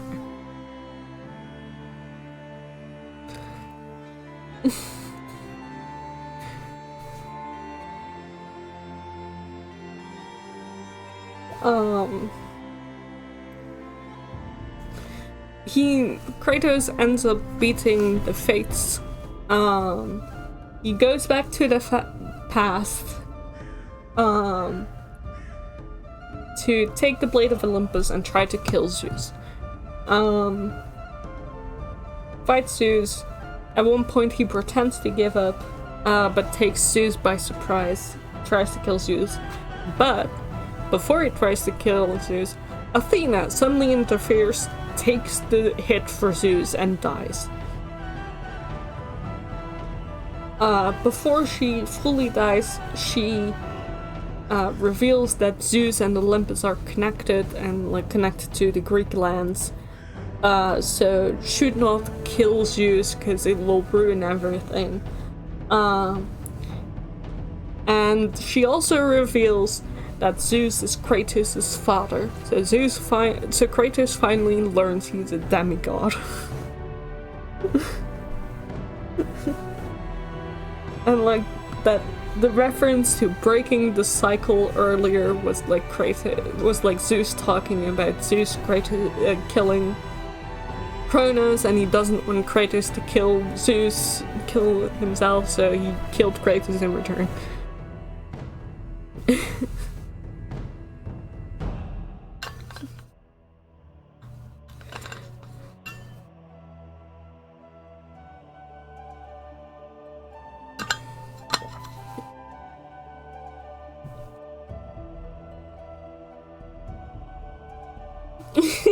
Sleep with a swan. I thought you'd have standards. Anyway. So Kratos has quote-unquote failed to kill Zeus, but he talks to Gaia. And declares war on Olympus and takes Gaia back to the new past, where he killed Athena. Anyway, Olympus is now being attacked. That's where we end God of War 2, with the Titans climbing up to Olympus, and Zeus gathering, I'd say all of the gods, but it's like 5, to fight against the Titans. That's the end of God of War 2. With Kratos like standing on Gaia as Gaia's climbing Olympus, and basically being all like, Zeus, your son is here to kill you.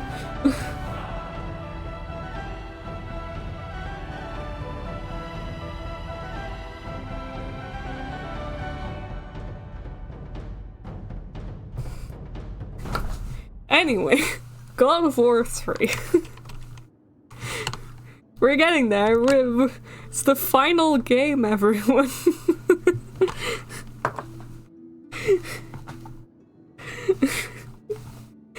We've gotten there.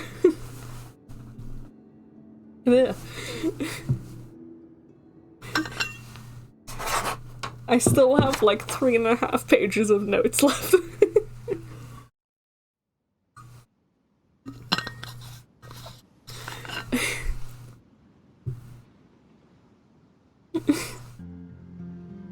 Anyway, God of War 3 starts out with the explanation of Olympus.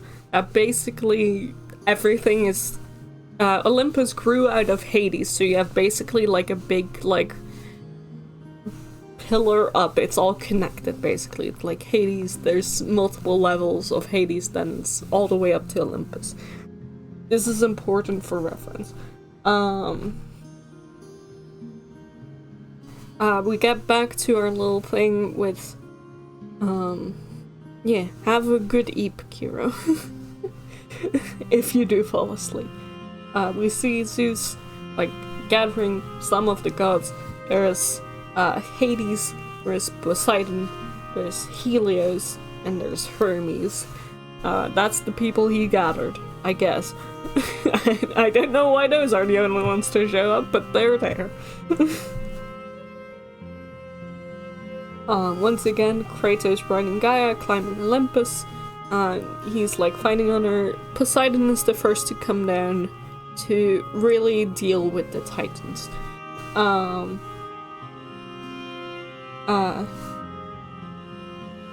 you get a big fight against Poseidon, where it's the first time in the God of War series where instead of just, regular POV Kratos fighting against Poseidon, you get to see from Poseidon's eyes how Kratos brutally assaults him and kills him.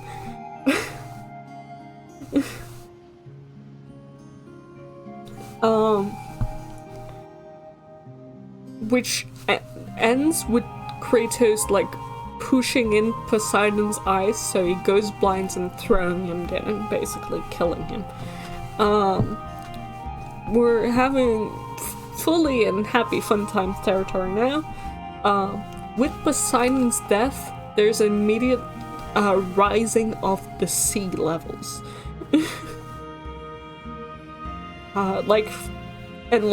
Lot of rising, lots of just bits of land suddenly are underwater. Everything's horrible.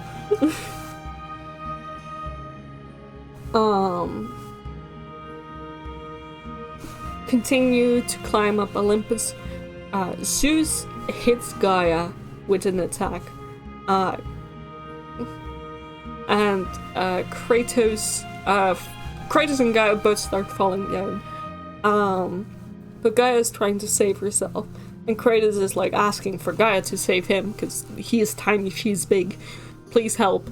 And Gaia's sorry, but you've done your use anyway. I'm gonna continue this. You were always just a pawn, so I'm gonna continue this and kill Zeus. So she lets him fall. Oh, my throat is really acting up now.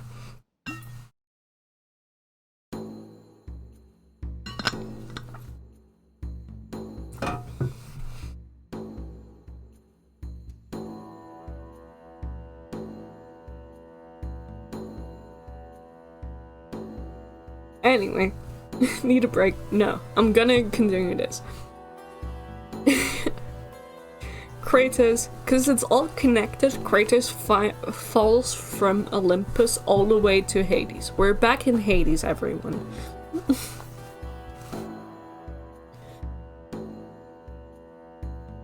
Betrayal really loses its sting on the 79th occurrence, yeah. Really does. In Hades, Kratos meets Athena's spirit. She's alive? No, but actually yes, maybe. I don't know. It's a spirit.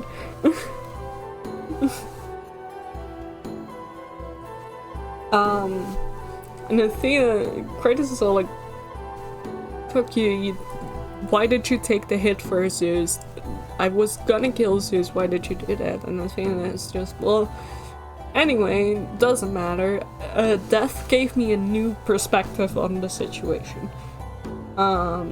Mankind is now suffering and will continue to suffer. So please listen to me. Kratos doesn't give a shit about the suffering of mankind at this point. Who can blame him, really? But Athena is well, either way, you're gonna have to find the Flame of Olympus. Here's your new thing that you have to go find. There may be many reasons, but it doesn't matter. Exactly. You go around through the underworld, and there's basically this big chain that goes all the way from Hades up to Olympus. We'll get to that. Guarded by the three judges, who are three kings, big statues. They judge souls. They find Kratos wanting and send him away. Also in Hades, at one point you meet Hephaestus, who is there, just imprisoned in Tartarus, I guess. We'll get to that. And he tells Kratos, that he's basically a fool for trying to find the flame, because neither god nor man can touch the flame. You will instantly die. Kratos goes on ahead, explores some more, fights some more enemies, and finds Blade of Olympus, which he has been carrying for like up until he was like thrown away by Gaia. He finds the Blade of Olympus in a copper statue of a girl who kind of like is like, hey, please help me. And all like, I'm not afraid of you. Anyway, help me. And Kratos is like, no. Anyway, move on.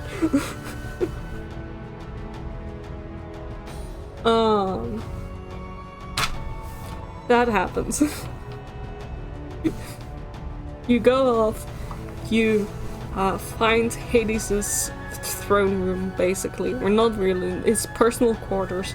You see he has the body of Persephone, which you killed way back when. You know,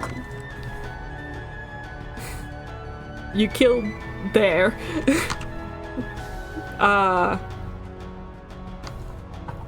Why did that leave?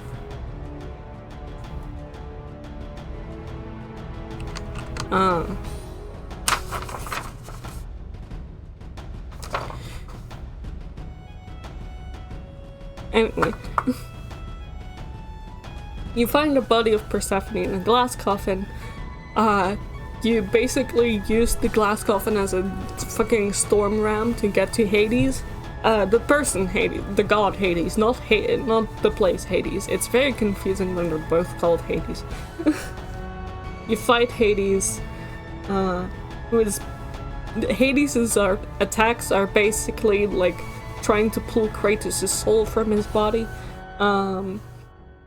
But you end up killing Hades, and with the death of Hades, a lot of souls are like escaping from the underworld. Things are going fine.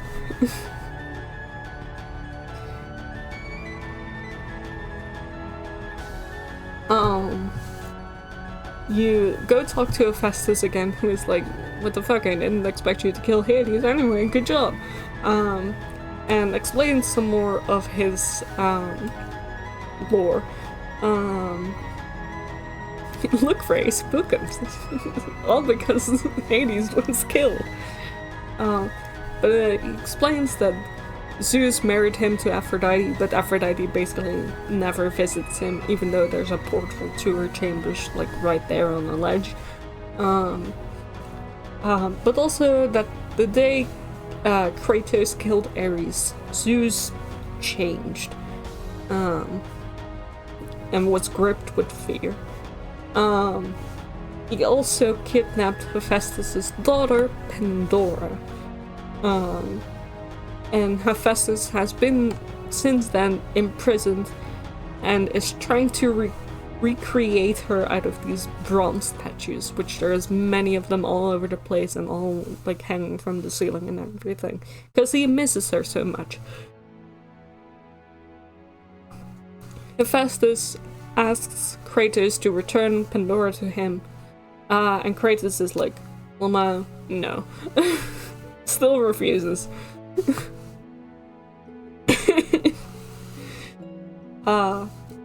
Get out of the underworld. You come across Gaia again, who sees Kratos survive and asks for help. And Kratos is like, no, you tried to betray me. Use her words against him, and makes her fall from Olympus. You know, naturally. You now also see Helios, who is fighting off Titans, until he is literally like grabbed from the sky by a Titan. It's the second time that's happened to him. Honestly, really embarrassing. And it's kind of yeeted away to the ground, and Kratos finds him.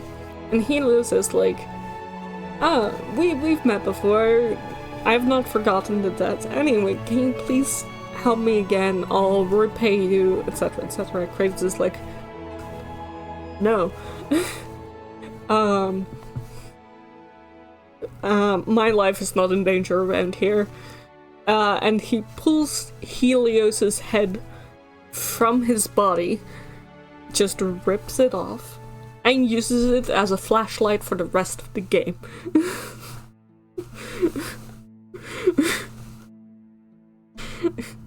Because Helios has the power of the sun. Naturally.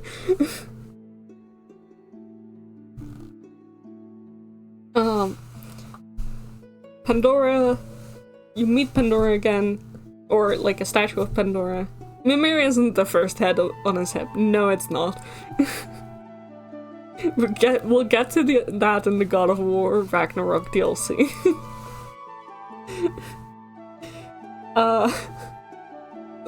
God of War Ragnarok Therapy Edition. Anyway, statue of Pandora asks for help again. Kratos once again refuses. What does that mean? You'll find out.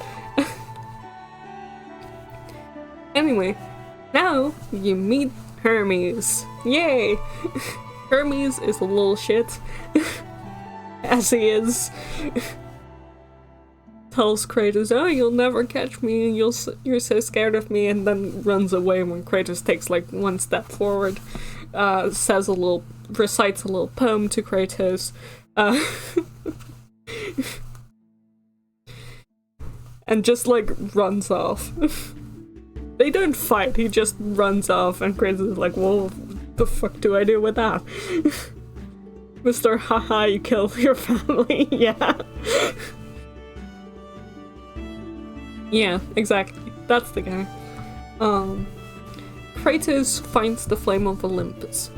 The Flame of Olympus is covering Pandora's box. That's right, Pandora's box is back. I wonder why. It's not like we've met a character named Pandora. She might be important, who knows?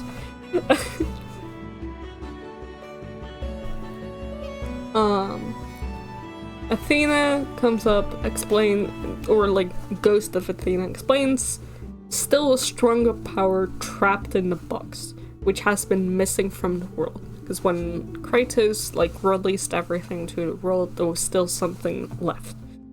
So he needs to, get through the flame, open the box.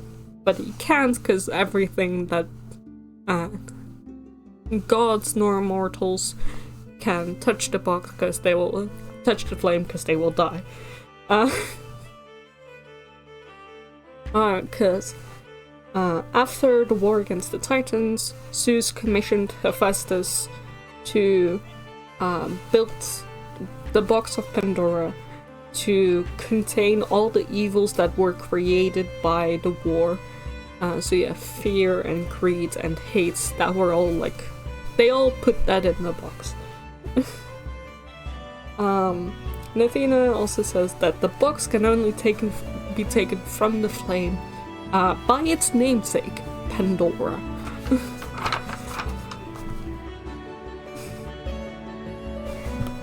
So you have to go back to find Pandora. There's another chase with Hermes. He's really taunting Kratos constantly, just running away from him, just being a stupid little shit.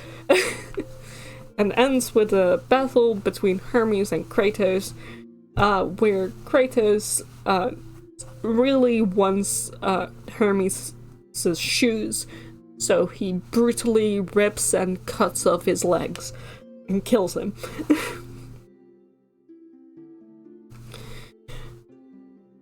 As soon as Hermes dies, a plague of insects erupts from Hermes, sending a plague all over Greece.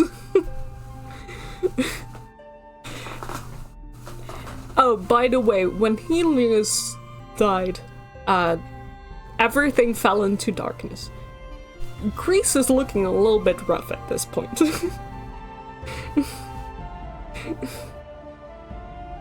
Love the bit where Hermes is reading Kratos for filth and Kratos is ignoring him and just looking at his shoes. Yeah. Is that what that was? Yeah. Yeah. When gods die, bad shit happens to Greece. So Greece is currently, like, if you look outside at any, or like walk outside at any point, you see that Greece is dealing with horrible storms.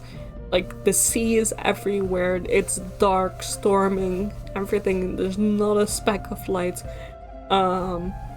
There's horrible plagues of insects everywhere.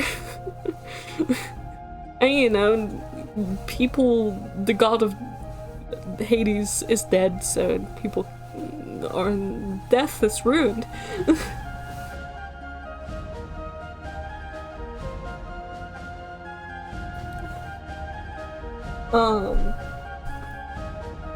Yeah.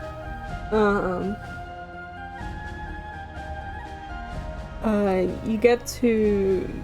There's a fun set design with Temple of Muse, with Muse statues at some point, where you have to like play a little harp minigame at some point to like lower the flame and such and such. That's fine. Anyway, new god arrival, because they all come one by one. It's your friendly wine aunt Hera. She is drunk as fuck. She talks to Kratos and is like, cheers to you wanting to kill my husband. Anyway, and sets Hercules upon Kratos. Hercules is basically all like, which is what I was laughing about the other day. Hercules says to Kratos, "You were always Zeus's favorite." Which is arguably the fucking funniest thing to say to Kratos at this point in his life.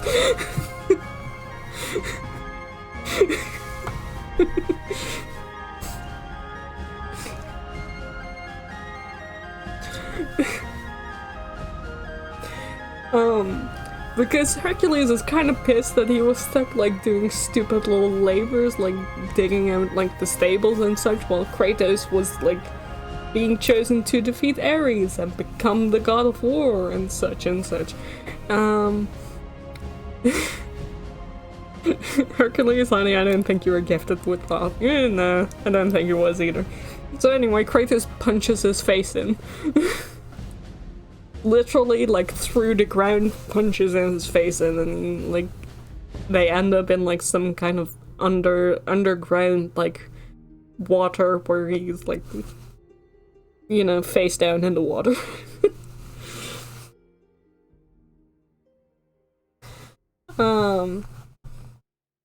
Anyway, end up, once again, like, this all has been, like, a connected, like, building. Like, there's basically a giant pillar of stuff from Olympus all down to Hades.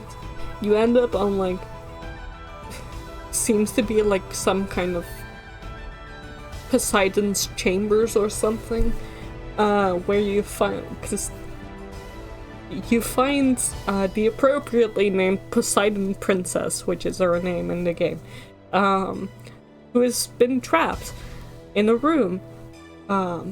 She doesn't want Kratos to help her escape, because Kratos at this point is horrible and kills everyone he sees. He does end up helping her escape, only to then later tie her to a door mechanism that crushes her. So, you know, it was a fair thing to not want to be saved by Kratos.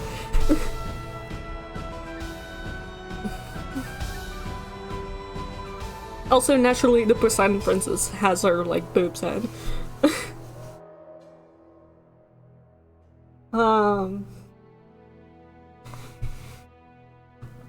You get into contact with Pandora, who is like, please come find me in the labyrinth before something happens to her, and Zeus takes over speaking through her statue and tells Kratos to give up. How would you know she's a female if she didn't have her tits out? Exactly. Speaking of tits, you get to Aphrodite's chamber. Aphrodite's mentions that all these fucking men are obsessed with the fucking labyrinth, and like there's the inventor Daedalus is in the labyrinth, and only Hephaestus really knows how to get in. Anyway, they have sex in the most awkward sex minigame thus far.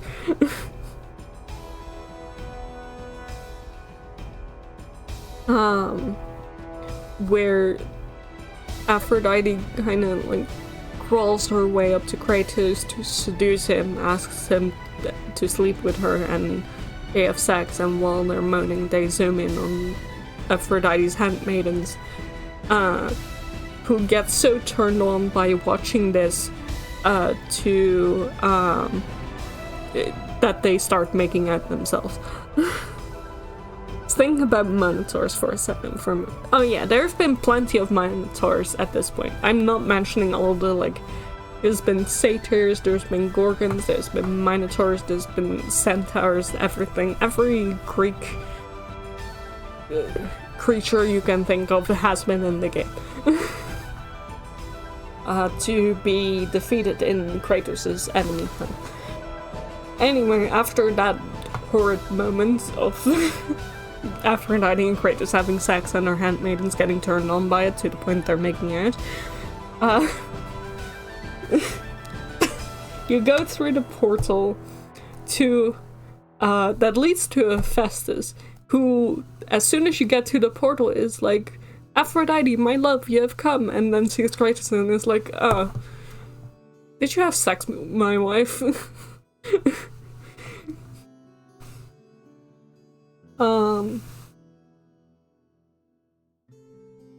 Anyway, they talk more about the flame and Pandora, and Hephaestus explains Pandora is the key to the flame. Basically, the flame is a lock in which Pandora's box is safe. Pandora is the key. She was made from the heart of the flame. She is neither living nor dead. She is not a person, basically. She is Pandora. Kratos has a reputation. He sure does. Also, very much the implication between, like, the conversation between Kratos and Aphrodite is that this is not the first time they've had sex. They've gone down on each other. Which, you know, whatever. What do you expect at this point? Anyway, Hephaestus explains that Pandora is the key to the lock that is the flame. But he says that he loved Pandora like a daughter so much that he lied to Zeus about her being like the key, so that she could live, and told Zeus to hide the box on Cronus' back from the first game. And Kratos revealed that deceit by getting to the box and opening it. So then Zeus tortured Hephaestus and took Pandora, which is why he's now stuck here.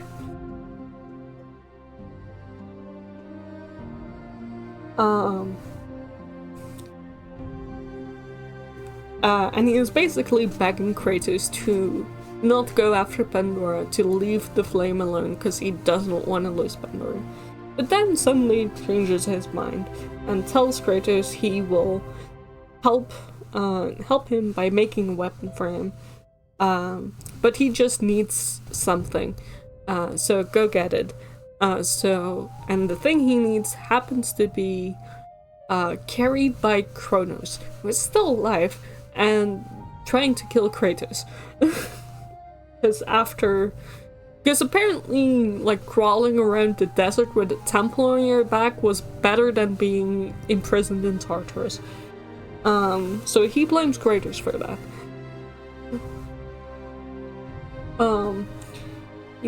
tries to kill Kratos. Kratos kills Kronos, takes the thing that he needed for Hephaestus to make the weapon, gets back to Hephaestus. Hephaestus is like, oh wow, you survived that? Okay. Makes the weapon only for Hephaestus to try to kill Kratos and fail at that. So Kratos kills him. And now has a cool new weapon.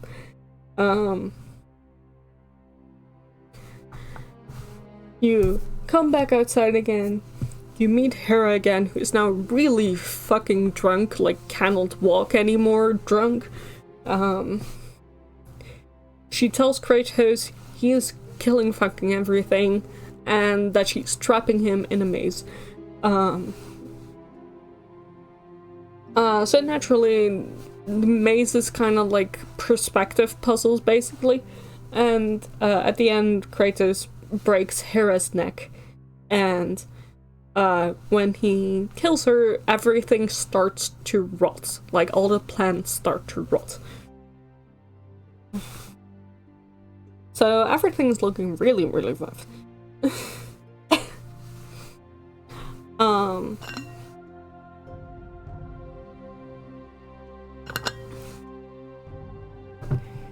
You get to the labyrinth eventually, which is basically in the middle of everything. Between like Hades at the bottom and Olympus at the top. Connected with this large chain. In the labyrinth, we meet Daedalus, Icarus's father, who's chained up in like a big box in the labyrinth, hanging from the ceiling from the... It's like... The labyrinth is a weird way to call it, because it's basically like boxes, like wooden, like squares hanging from the ceiling, or like cubes, and you eventually like basically make like a Rubik's Cube with them.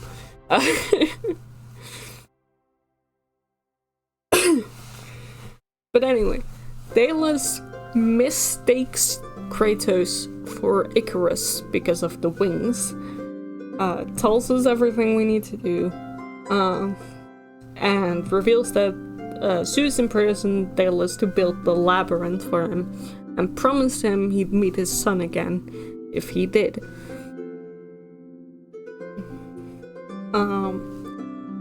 With the labyrinth basically being Pandora's prison. You get through the labyrinth, connect to all the cubes, find Pandora. She says she knows what lies ahead. Kratos starts to show signs of, like, insecurity about Pandora and, like, sacrificing herself to open up the lock that is the flip. And get the box. But she says she's not a child, she knows what has to be done. And wants to go ahead with it. She feels bad because she felt so afraid while Zeus tortured her father. So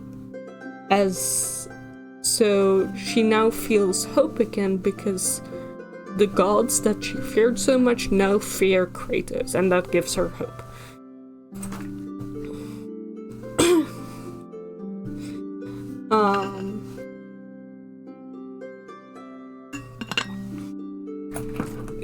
Pandora gives like an argument in favor of hope to Kratos, who is kind of against it, and is like, hope is what did this, mentioning to Daedalus, who basically died upon hearing that his son had died.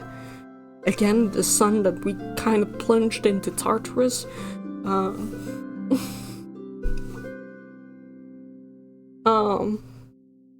But right after that, there's Daedalus, who is kind of leaving a message, like, again, in favor of hope, because he feels good knowing that Kratos is gonna kill Zeus. And that he at least now is with his son, you know, now that he's died, he's with his son again. Anyway, you need to get Pandora to the top. You're on a cube in the middle. You do that by cutting the chain at the bottom. You have to go all the way back down to Hades again to get to the chain guarded by the 3 big statue of the judges. You cut the chain, you go up.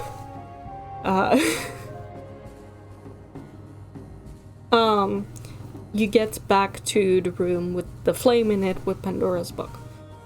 Pandora goes up to try to open it. Kratos stops her because he doesn't want her to sacrifice herself to open the box, and they can find another way, it's fine.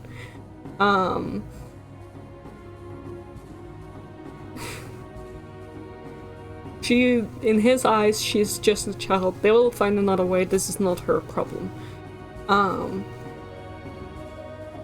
Zeus intervenes, trying to, like, kill Pandora. You fight Zeus.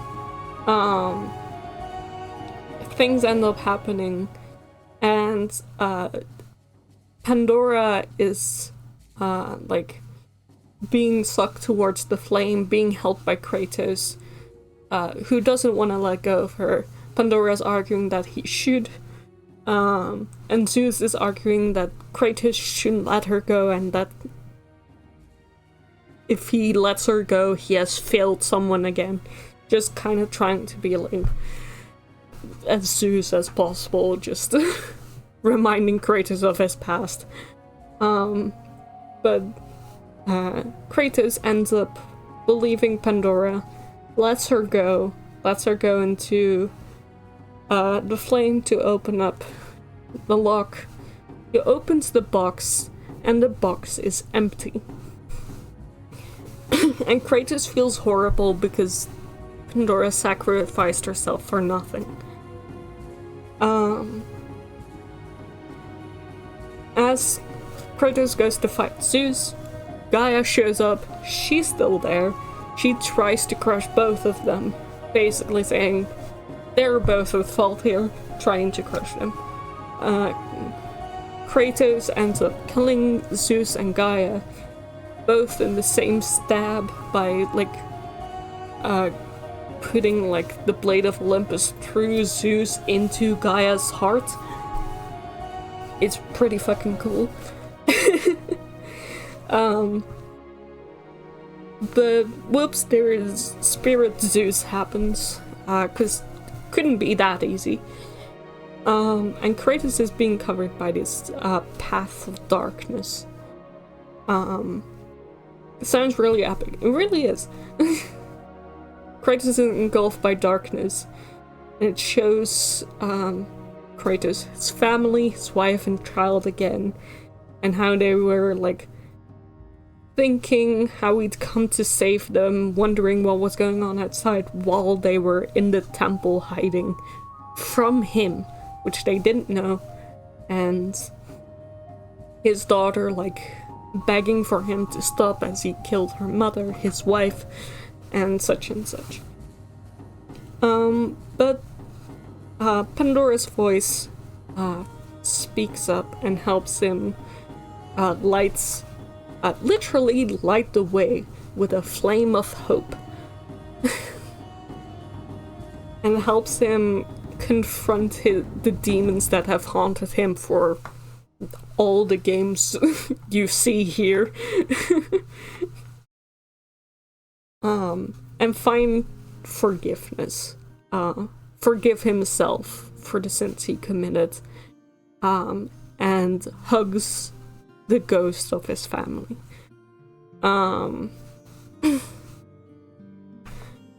Kratos is constantly reminded of the thing that Pandora says, which is hope is what makes us strong.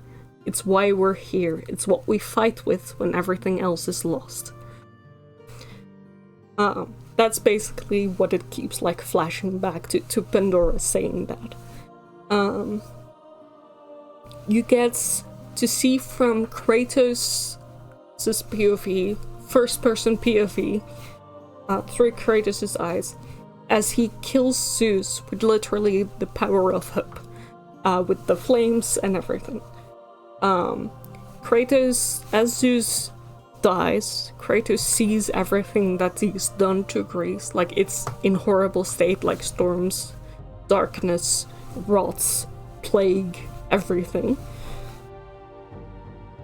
And kind of looks sad about that.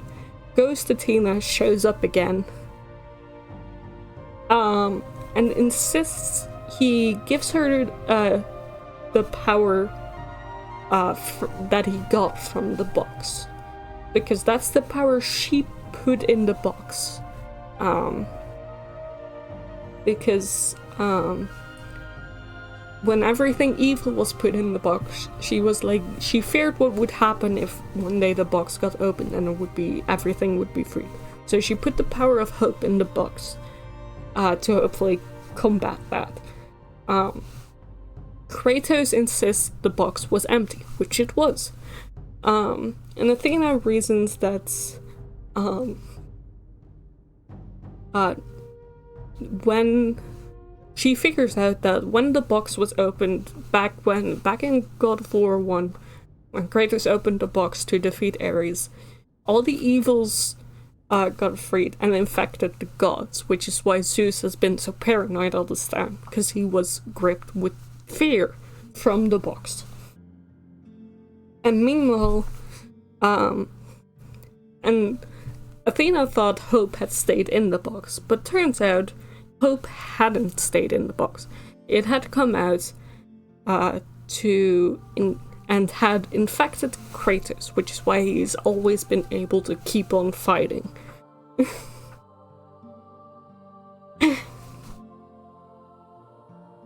So she figures that out and then insists that Kratos gives her that power so she can use it to rebuild Greece better. Like, she will know what to do with that power, and so just give it to her. And Kratos doesn't. Instead, he uses the Blade of Olympus to kill himself, so that just like with how all the evils erupted from the other gods, the power of hope gets put back out into the world and is given to humanity, so that they can hopefully rebuild Greece. The end of the game is Athena complaining that humanity won't know what to do with it, Kratos dead on the ground. Cutscene happens, and after the cutscene, Kratos is gone, with the lights breaking through the darkness on the horizon. And that's the end of God of War 3, and the end of Great God of War.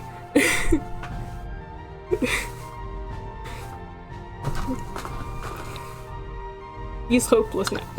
No, he put it back into the world. Didn't get rid of it himself, he put it back into the world.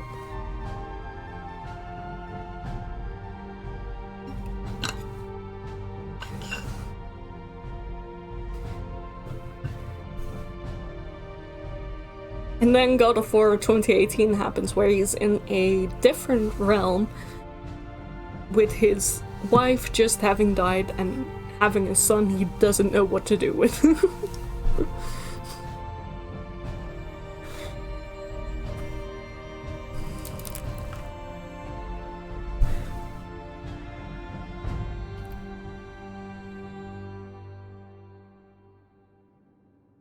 So, hope everyone understands now why Kratos is the way he is. Can we give Kratos a hug? God, I wish.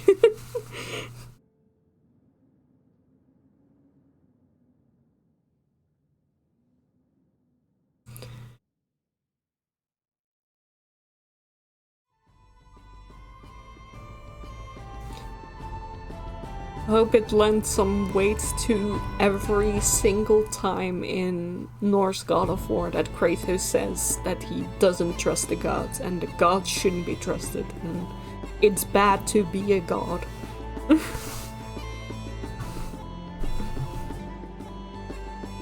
Hope is the power to kill everything. Hope isn't the power to kill everything, it's the reason to keep fighting. That's different.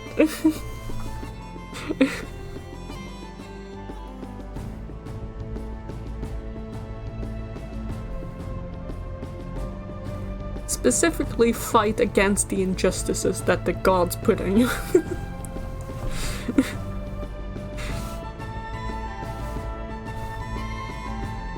But yeah. Anyway, that's why Kratos thinks all the gods are bad. Why he hates being a god.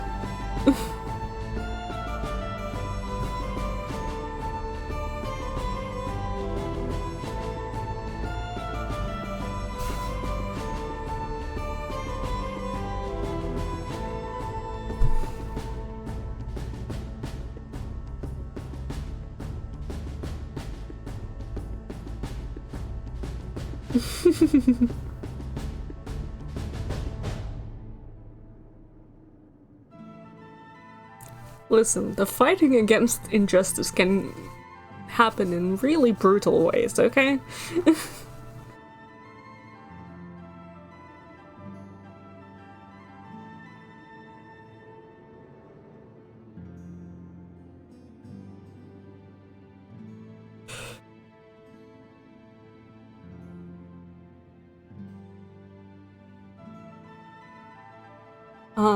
But yeah. That was that. Hope everyone enjoyed my summary.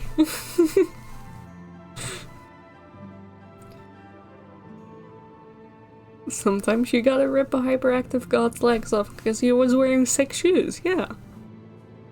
Then you accidentally put a plague onto the world, that happens.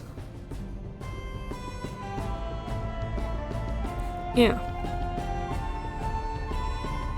Time for food and naps. Most certainly, it's lunchtime. Have a good lunch, everyone.